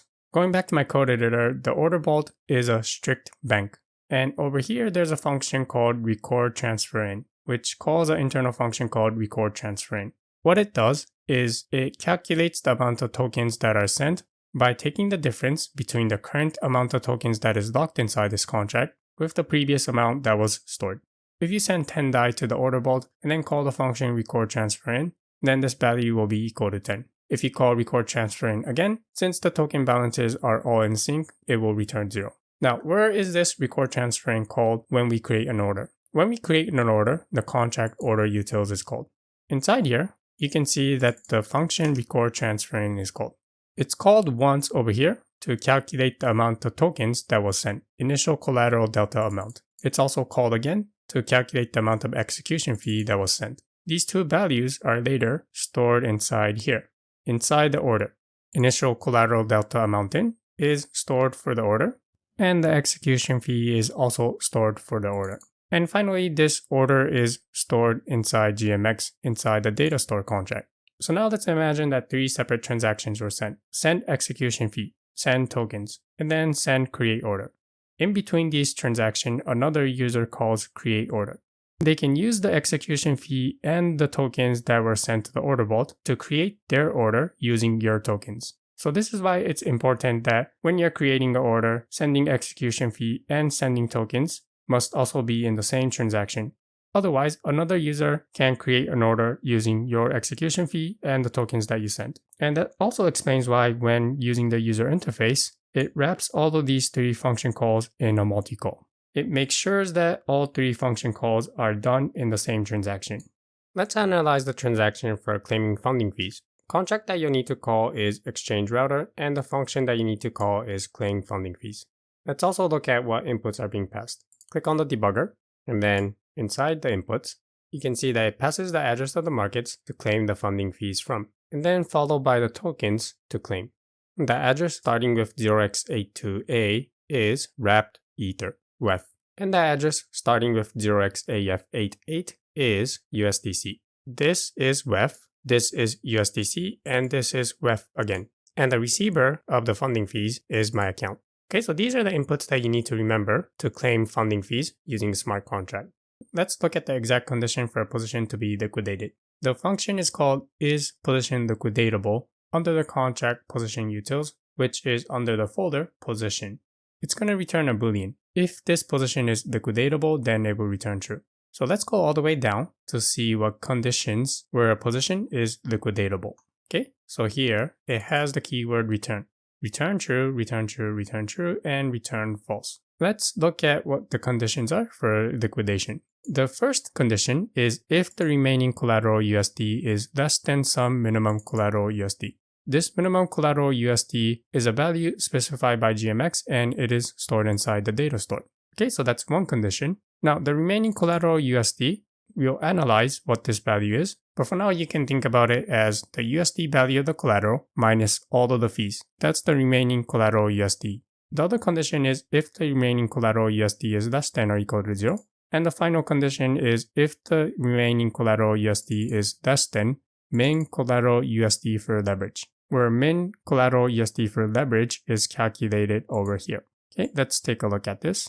Multiply the position size in terms of USD by some min collateral factor. Remember that position size is defined by the leverage multiplied by the value of the collateral at entry. We're going to get some fraction of the value of the collateral at entry. So this over here says if the remaining collateral USD is less than some amount of collateral at entry, then this position can be liquidated. Okay, so these are the 3 conditions where a position can be liquidated. All you have to do to understand this code is understand what remaining collateral USD is. So scrolling up, remaining collateral USD is the collateral USD, the current value of the collateral in terms of USD, plus the position P&L in terms of USD, the current position's profit and loss, plus price impact. And then from here, it minuses collateral cost USD, which is fees dot total cost amount multiplied by the price of the collateral. Okay, so fees dot total cost amount, the total cost of the fees. The total fees are calculated in the function get position fees under the contract position pricing utils. The position pricing utils is located under the folder pricing. Click on position pricing utils. And then we'll look for the function get position fees. Okay, here it is. And then I'm going to scroll all the way down. Here it is total cost amount. Total cost amount is total cost amount excluding funding plus the funding fee amount. Okay, so what is total cost amount excluding funding? Well, it is equal to the position fee amount, borrowing fee, liquidation fee, UI fee, and some kind of discount if there's a referral. Going back to the function is position liquidatable. We calculate the fees, and this fee will involve fees such as funding, borrowing, UI fees, liquidation fee, and fees for closing the position. And then minus it from the USD value of the collateral. And then add the profit and loss and the price impact. And that is how the remaining collateral USD is calculated. When you create a long or a short position, there is the liquidation price, the price at which your position will be forcefully closed. The way to calculate the price of liquidation involves several multiplication, addition, and subtraction. This might be difficult to do when you want a quick estimate of the liquidation price. However, under certain conditions and with few assumptions, we can come up with a simplified equation that will allow us to easily approximate the liquidation price. The condition for liquidation is given by this formula. CUSD is the current USD value of the collateral. We can further split this USD value of the collateral into two parts, the amount of collateral token and the price of the collateral. We also label PC of 0 to be the price of the collateral at entry. PUSD is the profit and loss of the position in terms of USD. There are several fees involved for opening, closing, and keeping a position open. We'll simply label this as F. And finally, we'll label M as the minimum USD value for a position. Now let's go back to this equation. What does this say? CUSD is the current USD value of the collateral. Add the profit and loss of this position minus the fees. And when this value is less than some minimum USD value for a position, then this position can be liquidated. Okay, before we move on to derive the estimate price of a liquidation, I first want to show you two equations. The first equation will involve explicitly writing what profit and loss of a position is in terms of the price of the index. And then also show you the equation of a position size in terms of the USD value of the collateral. Let's start with explicitly coming up with an equation for the profit and loss of a position. We'll label S0 as the size of the position in terms of tokens. PI will be the current USD price of the index, and PI0 will be the USD price of the index at entry when this position was created. The profit and loss for a long is given by multiplying S0, multiply this by the current price of the index, minus S0 multiplied by PI0. When the current price of the index is greater than the price of the index at entry, this will be a positive number, so this will be positive. This means that there's a profit. On the other hand, when the price of the index is less than the price of the entry, then this will be a negative number, so you can see that all of this will be a negative number, hence it is a loss. For a short position, all you have to do is flip the prices. Price of the index at entry minus the current price of the index. If the current price of the index is less than the price of the index at entry, this will be a positive number, so there will be a profit for the short position. Otherwise, if the price of the index is greater than the price of the index at entry, this will be a negative number, so this value will be negative, and there is a loss for this short position. Okay, this is the explicit equation for the profit and loss that we will be using in this video. Next, I'm going to write the position size in terms of the USD value of the collateral when this position was created. The position size is given by the size of the position in terms of tokens, multiply this by the price of the index at entry. And the value of the collateral at entry is given by the amount of collateral that was deposited, multiply this by the price of the collateral at entry. Since both of the terms are in USD, we can simply write that the position size is some multiple of the USD value of the collateral. This will be a useful equation that we will use later to simplify our equations. Okay, let's now derive some approximation for the liquidation prices. Let's begin by approximating the liquidation price for a long position. We'll start with this equation, the condition for liquidation. And then we'll rewrite the equation above, replacing CUSD with C0 multiplied by PC, where C0 is the amount of collateral and PC is the current value of the collateral. We also replace the profit and loss of this position. Furlong, this is given by this equation. Multiply the position size in terms of tokens by the difference of the current price of the index minus the price of the index at entry. And then we also have fees, and this must be less than some minimum amount of collateral. To come up with a liquidation price, we need to solve for P a byte. Inside this equation, there are two unknowns, P a byte, which we want to solve, and then there's also P of C. Both of these depend on the market price.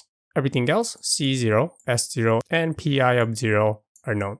Furthermore, we'll say that the fee F and this minimum collateral amount is small enough that we'll simply set it equal to 0. So we have two unknowns, PC and PI. We want to solve for PI. Under certain conditions, we can conclude what this PC is equal to. The two conditions are when PC, the price of the collateral, is always equal to 1. In other words, the collateral is a stablecoin, hence it is always equal to 1. And the other case is when PC is equal to PI, when the collateral is equal to the index. For example, we have the ETH as index, WEF as long token, and USDC as short token. In that market, if we were to use WEF as collateral, since the index is ETH, we can simply say that the price of WEF is equal to the price of ETH. Technically, the price of WEF and the price of ETH are not the same, but for simplification, let's just say that the price of WEF is equal to the price of ETH. So these are the two conditions when we can simplify this equation to say something about the liquidation price P a byte. Let's start with the case when the collateral that we deposit for the position is a stable coin. We'll first use this equation and then paste it here. And also, we're going to be needing this equation later on, so I'll simply copy and then paste it over here as well. Remember, this K represents some kind of leverage for this position. Since PC is always equal to 1, this is a stablecoin, we can simplify this equation. PC is equal to 1. Let's just remove it. And then the same over here. The price of the stablecoin is always equal to 1. So the price of the stablecoin at entry, we'll also assume that it was equal to 1 USD. From this equation, I'm going to bring P a byte to one side of the inequality and the rest to the other side of the inequality. I'll bring this F over to this side. I'll also bring C0 to the other side of the equation. This will become a minus. Next, I'm going to expand this part of the equation. This will be S0 times P a byte minus S0 multiplied by P of I0. And then I'm going to bring this over to the right side of the equation. This will become a plus. Finally, I'm going to divide both sides of the equation by S0. On the left side, we're left with P a byte. On the right side, we'll have this part divided by S0, and the S0 that was over here cancels out with the S0 that we just divided. Okay, so this is a simplified equation. P a byte is on the one side of the inequality. To simplify this equation, we're going to assume that the minimum amount of collateral to be locked is equal to 0, and the fee is also equal to 0. So this equation becomes M is 0, and F is also 0. So this is the equation that we have. I'm going to bring this over to this side of the equation, and this is the equation that we have. We're going to use this equation to further simplify this equation. Over here, we have that S0 times PI of 0 is equal to K multiplied by C0. Let's replace this S0. So S0 will be equal to this. Now let's replace S0. Remove S0 and then plug it in here.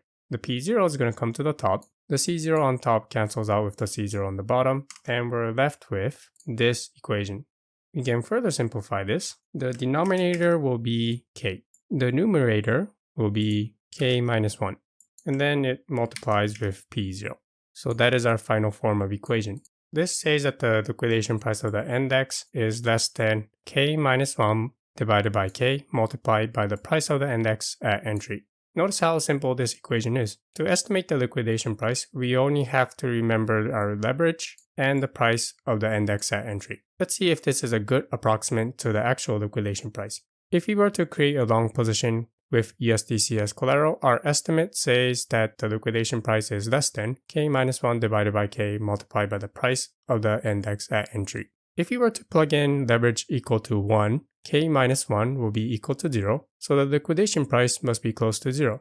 Over here you can see that the liquidation price is not equal to 0, but it is equal to $11. This is because of the fees that in our equation we set it equal to 0. But if we were to increase this leverage, let's see if this liquidation price becomes closer to our estimate. At 2x leverage, k is equal to 2, k minus 1 is equal to 1. The price of the entry is, let's say, 1,980. 1,980 divided by 2 is roughly 1,000. The actual liquidation price is close to the estimate that we calculated. Moving on, let's come up with an estimate for the liquidation price when the price of the collateral is exactly equal to the price of the index. Starting off, here's the inequality that expresses the condition for a liquidation. Scrolling up, we're going to be using this equation again. Notice that since the price of the collateral is equal to the price of the index, here the price of the collateral is replaced by the price of the index. Since the price of the index is always equal to the price of the collateral, we can say that P of I of 0 is exactly equal to P of C of 0. These two cancel out. Like in the previous calculation, the next step is to bring P of I to one side of the inequality and the rest to the other side of the inequality. I'll copy this equation, and then, first of all, I'm going to bring F to this side of the equation. And then next, I'm going to expand this part of the equation. S of 0 multiplied by P of I minus S of 0 multiplied by P of I 0.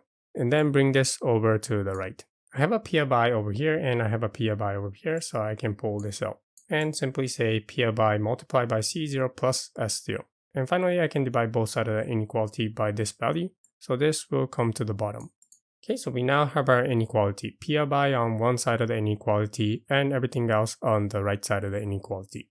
Next, let's make a simplification to our inequality. Let's say that M is equal to 0 and the phi is also equal to 0. So we can remove this M and this F. Next, let's replace S0. Over here, we said that S0 is equal to K times C0. So let's replace this S0 with K times C0 and also do the same over here. Replace S0 with K times C0. Since we have C0 on the top and on the bottom, they cancel out. Remove this C0. We can also remove this and we can also remove this. So this inequality will be equal to, on the top, we have a K. And on the bottom, we have 1 plus k, or we'll rewrite it as k plus 1. Then multiply this by Pi of 0. This is our approximate liquidation price when we create a long position where our collateral is equal to the index. Let's compare our estimate with the actual liquidation price. If we were to create a long position using WEF as collateral in the market ETH USD, so in this case, what is the liquidation price? The liquidation price is 996. Remember our equation said that liquidation price must be close to K over K plus 1 times the price of the index at entry. The price of the index at entry is 1,981. Simply, let's say 2,000. Our leverage is 1. So K over K plus 1 will be 1 over 2. Multiply this by the price of the index at entry. We simply round it up to 2,000. 2,000 divided by 2 is 1,000. Actual liquidation price is pretty close to our estimate. For coming up with an approximate price of the liquidation for a short position, I'll leave it up to you to verify that when M is equal to 0 and F is equal to 0. Furthermore, when the collateral is a stable coin that is always equal to 1 USD, then the liquidation price, P of I, must be greater than K plus 1 divided by K multiplied by the price of the index at entry. And likewise, when the price of the collateral is always equal to the price of index, the liquidation price must be greater than K over K minus 1 multiplied by the price of the index at entry. Remember that there's two types of markets, fully backed and synthetic markets. Fully backed markets means that the long and the short tokens provided by the liquidity provider can fully back the profit of the traders. The example that we saw was ETH as index, WEF as long, and USDC as short token. We also saw an example of a synthetic market where the long token may not be able to fully back the profit of the traders. Specifically, we looked at the example of Doge as index, WEF as long, and USDC as shorts. When the price of the index significantly increases compared to the price of the long token, then the long token may not be able to fully back up the profit of the long positions. To avoid this case, GMX has a feature called ADL, auto-deleveraging. This feature automatically closes your position when your profit exceeds the market's configured threshold. This feature helps to ensure that the market remains solvent and that the profit at the time of closing can be fully paid. When you add liquidity to a GM pool, you'll receive GM token in return. But how is the price of this GM token determined? The short answer is, the price of the GM token is given by the total USD value of the pool and then divided by the market token total supply. The total USD value of the pool is given by the USD value of the long plus the short plus a fraction of the pending borrowing fees minus any profit and loss, and then minus the amount that is reserved for the position impact pool. Where can we find this code? We can find this code inside the contract execute deposit utils. The function is called _execute deposit. This function is called every time there's a deposit for a long and a short token. Inside here, it calculates the amount of market tokens to mint. The first step to calculating the amount of market tokens to mint is to calculate the value of the pool of the market. This is done here by calling the function marketutils.poolValueInfo. Let's take a look at this function. Here I have the market utils contract, and here I have the function getPoolValueInfo. Inside here, we can see that the pool value is initialized as the long token USD plus the short token USD. The total amount of long token in terms of USD plus the total amount of short tokens in terms of USD. The next part involves calculating the total borrowing fee, both for the long and for the short position. And then a fraction of this borrowing fee is added to the pool value. The next part is calculating the profit and loss for longs and for shorts. And then this profit and loss is subtracted from the pool. The profit of positions will be paid out from the pool, and the losses will be paid into the pool. Hence, here you see a negative sign. And then it calculates the impact pool amount, the amount that is to be reserved for the position impact pool. So that is how the pool value in terms of USD is calculated. So once we have the pool value in terms of USD, let's scroll down. On this line, it gets the total supply of the market tokens. And then how does it actually calculate the amount of market tokens to mint? Well, this is done, scrolling down, by calling this function. You can see over here, to the current amount of market tokens to mint, the amount to be added is calculated by calling the function USD to market token amount. Okay, so that is how the mint amount is calculated. There's also a function called getMarketTokenPrice inside the contract marketutils, which calculates the market token price. And again, it's the same as what I explained before. Calculate the pool value in terms of USD. Divide the pool value by the total token supply. That is the market token price. What are the fees for depositing and withdrawing liquidity from a GM pool? Here I have the GM pool for ETH USD. If I were to add liquidity to this pool, the fees will be the price impact and a one-time fee for depositing liquidity. There's also the network fee, which is the execution fee that you'll need to pay to execute this order. And finally, if you're using the user interface, there's also the UI fee. Those are the fees for depositing liquidity. How about for withdrawing liquidity? If you were to withdraw liquidity, then again there is the execution fee. And hovering over the fees, you can see that there's no price impact. There's only a one-time fee for withdrawing liquidity. I've sent a transaction to create an order to deposit liquidity into the GM pool ETH USD. And here's the transaction debugger. The first thing to note is that the contract it calls is the exchange router multi-call. Inside the multi-call, it calls two other functions, send WNT and fallback. Send WNT is sending the execution fee. The receiver is this address. Let's check what contract this is. I'll copy this address and then look it up on RBScan. Scroll down and then click on contracts, and the contract is the deposit vault. And then the last function call is a fallback. If you open this, you can see that it calls the function create deposit on exchange router. Now you'll notice that the parameter is null. This might be due to the transaction debugger not being able to decode the input. So let's dig deeper to see what the input is. The next function that is being called is the deposit handler.createDeposit. Let's click on this line and then click on debugger. Inside here, you can notice that the input for the deposit is directly passed into here since the keyword uses call data. Okay, so this is the input. Let's look at the input that was passed for a deposit. The receiver will be the receiver of the GM token. This is my account. Callback contract is set to 0. UI fee receiver is a non-zero address. The market will be the address of the market token. Here I'm depositing liquidity into the market where ETH is index, long is REF, and short is USDC. And then the initial long token and the initial short token.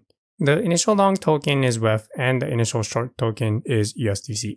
Okay, so these are some inputs that you'll need to keep in mind when depositing liquidity into a GM pool. Let's also look at the output. Since we're creating the order, remember that for creating orders, it returns a bytes 32 that identifies the order, the ID of the order. And you can see this over here as well. This is the ID for creating an order to deposit liquidity into a GM pool.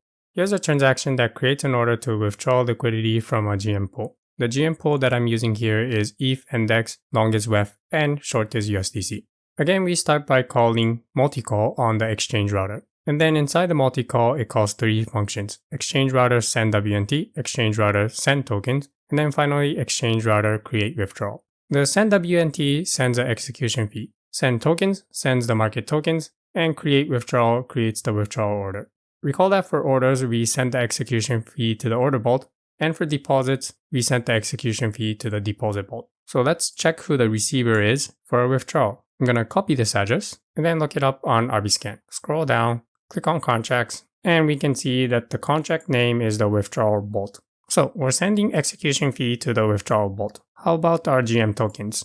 We can guess that it's going to send it also to the withdrawal vault. The receiver starts with 0x0628. How about the withdrawal vault? The withdrawal vault starts with 0x0628. Send execution fee to the withdrawal vault and send our GM tokens also to the withdrawal vault. And then the final function call is the create withdrawal. Let's look at the input. So I'll click on this line and then click on the debugger and then expand the input and outputs. Okay, here's the input. The receiver is this address. This is my account. The next interesting input is the market. We need to specify which market we're withdrawing from, and then the minimum amount of long and short tokens that we expect to get back. So the parameters to pass to a withdrawal is not so complicated.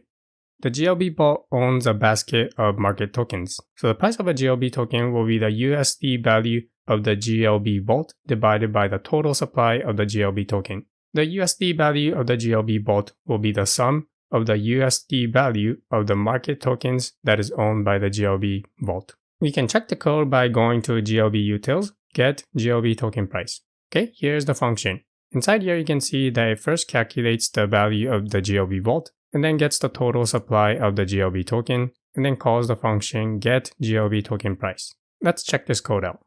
You can see over here that it divides the value of the GLB, the USD value of the GLB, by the total supply of the GLB token. So that is how the token price of a GLB is calculated. Let's also check how the USD value of the GLB vault is calculated. So we need to go here.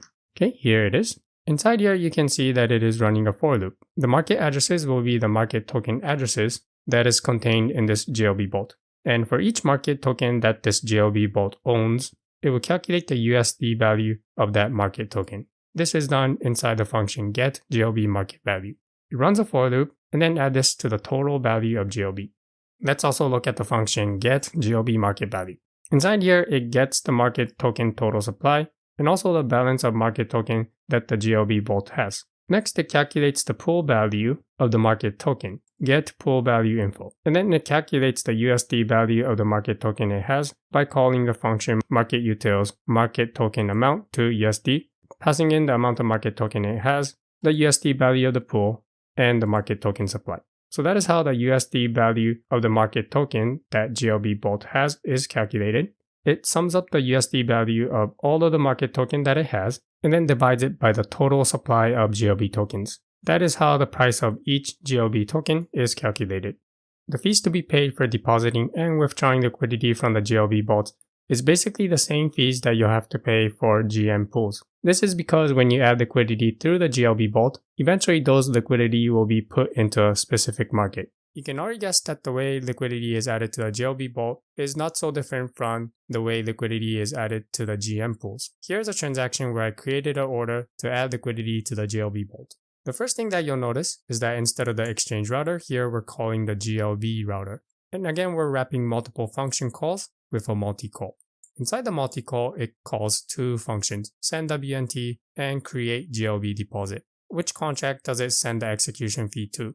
It's probably not going to be the deposit vault, so let's double check. Let's copy this address and then look it up on RBScan.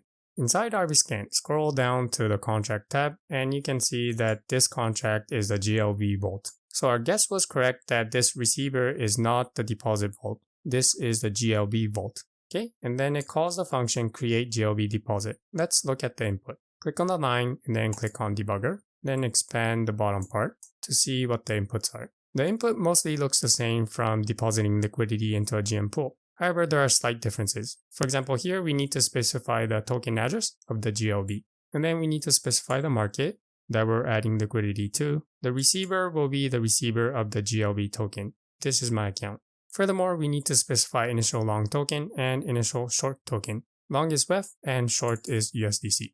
Okay, so that is the input that you'll need to pass to add liquidity to GLB. This is a transaction for removing liquidity from a GLB vault. Let's look into the details. First, the contract. What contract does it call? It calls the GLB router with multi-call. Inside the multi-call, it calls send WNT. And who does it send WNT to? It sends it to this address. Let's check this out. I'm going to copy this address. Paste it into RBScan. Scroll down, click on contracts, and in this case, it is the GLB bolt. The next step is to send tokens, and this token will be the GLB token. And the final step is to create the GLB withdrawal order.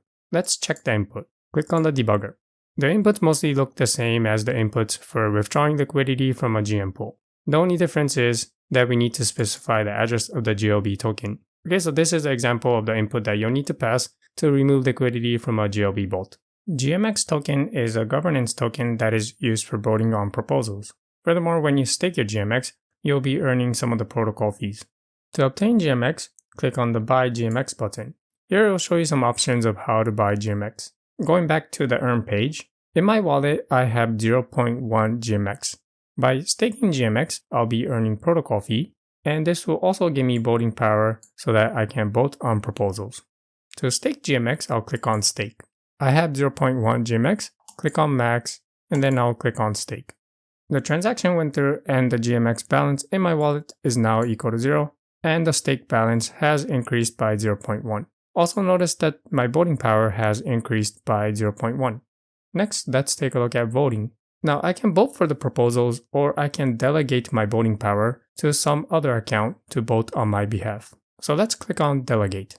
This will take me to the website tally.xyz. Currently my voting power is approximately 0.43 GMX. For this example, I've already delegated my voting power to some other account. Currently, I've delegated 0.43 of my voting power to this account. Now, if I were to change the delegation, how would I do this? Well, I can click on Update Delegation, click Someone Else, and let's explore some of the delegates. Okay, here they are. So I've delegated to this account. If I wanted to delegate to some other account, then I can click on these accounts. Next, let's take a look at the proposals. Okay, so here are some proposals that's been executed already, and there's one active. Let's click on this. Here's the proposal. Let's see what happens if we click on this button, Vote on Chain. Notice that my voting power is equal to 0. This is because I've delegated my voting power to this account over here. If I did not delegate my voting power, then I would have voting power to be able to vote for this proposal. Finally, let's go back to the GMX website to unstake the GMX. Back inside the GMX website, let's unstake some of the GMX by clicking on Unstake. Let's unstake, for example, 0.2 GMX, and then click on Unstake, and then confirm the transaction. The transaction went through, and my voting power has gone down by 0.2 as well. And finally, let's look at how to claim rewards. Rewards will come in the form of GMX. Where does this GMX come from? Part of it comes from the buyback mechanism. So what is a buyback mechanism? The GMX protocol is collecting fees from the users for using the protocol. Part of these fees are used to buy back the GMX tokens that are in the market. And this is where the GMX reward is coming from. Let's claim some GMX rewards. Let's click on Claim. Confirm the transaction. The transaction went through and the amount of GMX that I can claim has decreased. In this video, I showed you a demonstration of staking GMX, delegating my voting power to some account, unstaking GMX, and then finally claiming GMX rewards. Let's examine the total supply of GMX and how it is distributed. According to the dashboard, there are 10.03 million total supply of GMX. 34% are not staked, 61% are staked, and 5% are in liquidity. Since 61% of the 10.03 million GMX is staked, this is currently helping to reduce the inflation of GMX token. By having the majority of GMX token supply being staked, this reduces the circulating supply of GMX token, which in turn reduces the sell pressure of GMX. According to the documentation, the forecasted max supply is 13.25 million GMX. The breakdown of how this 13.25 million GMX is allocated is listed over here. Add all of these numbers up and you'll get 13.25 million. Now this is the forecasted max supply. The current total supply is 10.03 million. According to the documentation, the supply displayed on the dashboard is calculated based on the total minted GMX tokens minus the tokens that are locked in these contracts. The total supply of GMX is this number.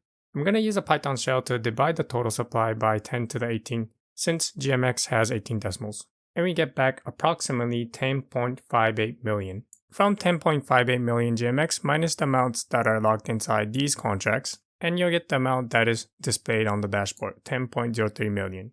We looked at how to stake and unstake GMX. Under the same page, there's another option called Stake and Unstake escrowed GMX. So what is a escrowed GMX? In this video, I'll explain what it is and what are the rewards of staking escrow GMX. According to the documentation, escrow GMX has historically been awarded as an incentive for GMX staking, GLP referrals, and other programs. Currently, there's no way for me to obtain this escrow GMX. So if I go back to the staking page and then click on stake, I need to stake escrow GMX. However, my balance of escrow GMX is 0. And there's no way for me to get this, so I won't be able to show you a demo of staking escrow GMX. If you have escrow GMX, there's two things that you can do.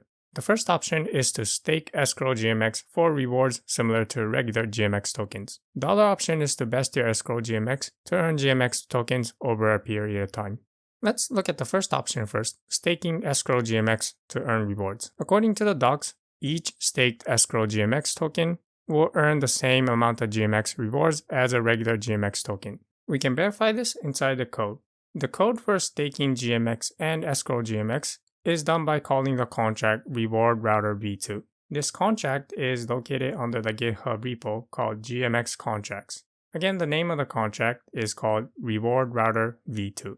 When GMX is staked, the function that is called is stake GMX. When escrow GMX is staked, the function that is called is stake esGMX. In both cases, it calls the same function called underscore stake GMX. Inside the internal function underscore stake GMX, the actual staking is done by other contracts, which you can see over here.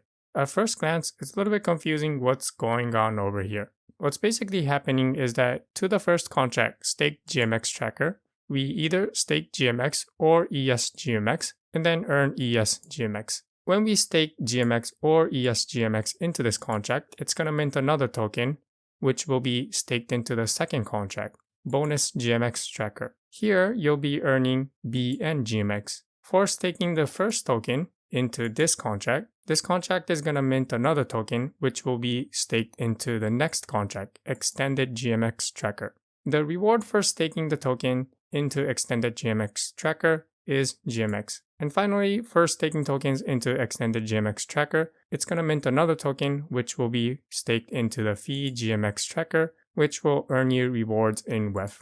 We can check this by looking at the reward router v2 contract. The contract where GMX and esGMX is staked is the contract stake GMX tracker. Inside the contract stake GMX tracker, you can see over here that it has approximately 6 million GMX and a little over 1 million esGMX. These are the tokens that are staked inside this contract. The reward token for staking into this contract is shown here. This reward token turns out to be escrowed GMX, esGMX. So far, we learned that staking GMX or esGMX into the contract stake GMX tracker will earn rewards in esGMX. Now, when you stake your tokens into a reward tracker, it's gonna mint another token.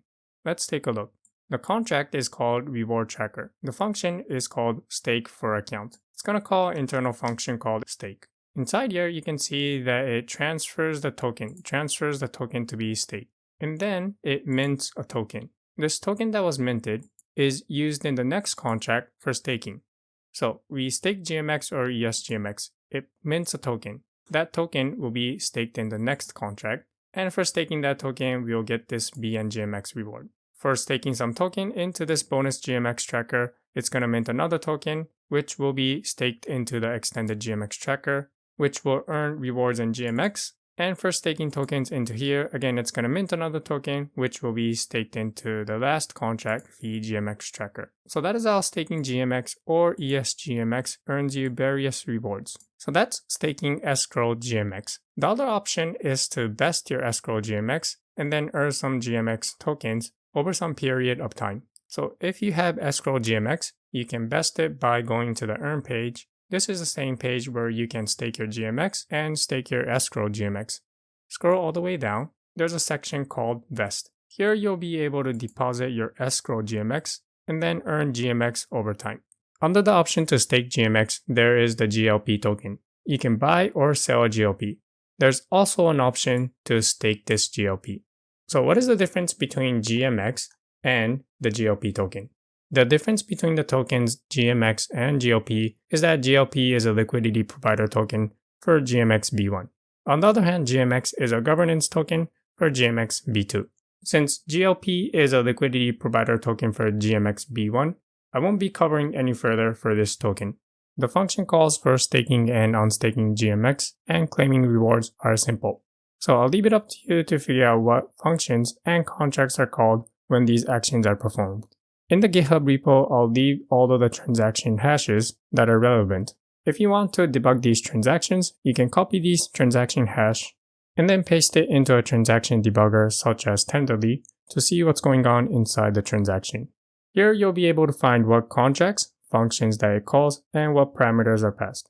This will be helpful in doing the exercises for staking and unstaking GMX. For the final project of this course, you'll be building a vault that earns funding fees. If you remember earlier in the course, we analyzed the payoff diagrams of creating long and short positions with different collaterals. One of the strategies that we looked at was shorting ETH with ETH as collateral. The payoff diagram for this strategy was a flat line. Whether the price moves up or down, you don't lose any money, and you also don't gain any money. The idea for this project is that we create this strategy when a short position will be receiving the funding fees. When there's more long open interest than short open interest, over time, the short positions will start receiving the funding fees. So the strategy that we'll use is short ETH using ETH as collateral. For example, we'll do 0.01 ETH as collateral, create a short position with 1x leverage, and make sure that the collateral is in WEF. This will create a payoff diagram that is flat, and if we create it at the right time, when the short position will be receiving funding fees, the position will be neutral to the price. We neither gain profit or lose money. However, since we're claiming the funding fees, we'll be earning some profit. So that's the idea for this project. Now keep in mind that there's also the borrowing fee and the price impact fees, which will affect the profit and loss made by this vault. Here's the architecture of the contracts that we will be building. We will have the vault contract, where the users will deposit and withdraw their WEF. The vault contract is mainly responsible for accepting deposits from the users and then withdrawing WEF back to the user. Next, we have the strategy contract, which takes the WEF inside this vault contract and then interacts with the GMX protocol.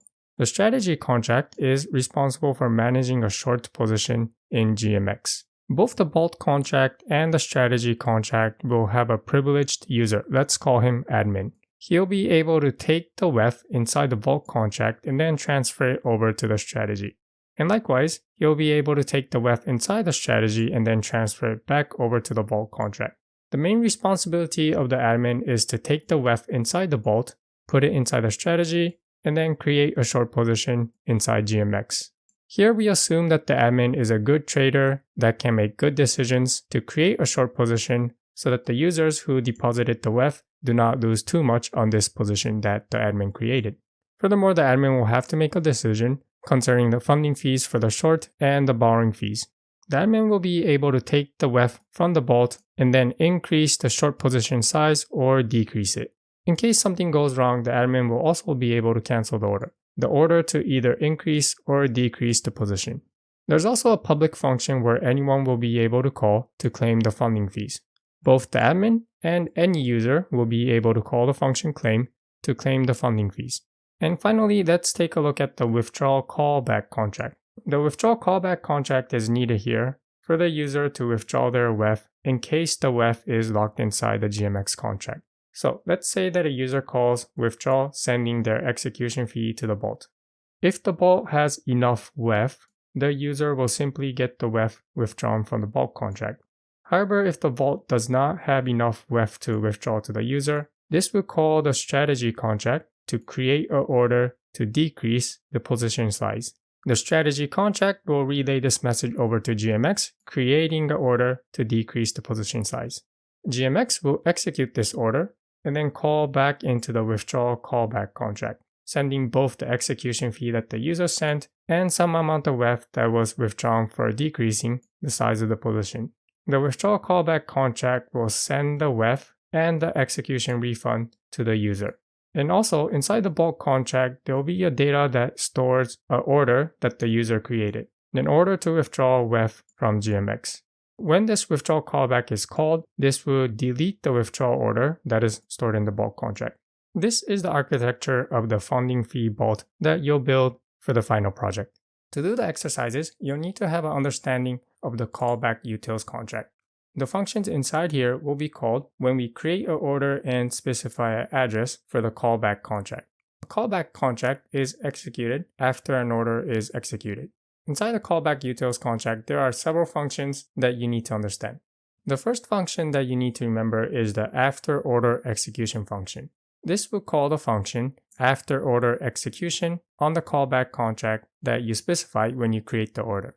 One of the contracts that you'll complete for the final project is called the withdrawal callback contract. This contract is located on the source exercises app. The contract name is withdrawal callback. Inside here, there's a function called after order execution. This is a function that is called by the callback util. After an order is executed, GMX will call this function after order execution, which will call the function after order execution on the callback contract that we specified. In this final project, you'll set this callback contract to the address of the withdrawal callback. There are other callbacks that are called, in other cases, after order cancellation. When the order is canceled, it will call into the function called after order cancellation. This function also is declared inside the withdrawal callback contract, which you will have to implement for the final project. And the same goes for after order frozen. After either of these three callback functions are called, the last function that is called is the function refund execution fee. This function is called to refund execution fee to the callback contract that is specified, calling the function refund execution fee.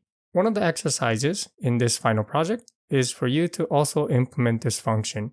When the callback utils call the function refund execution fee, inside here you'll implement the logic to refund execution fee to the user that created a withdrawal order.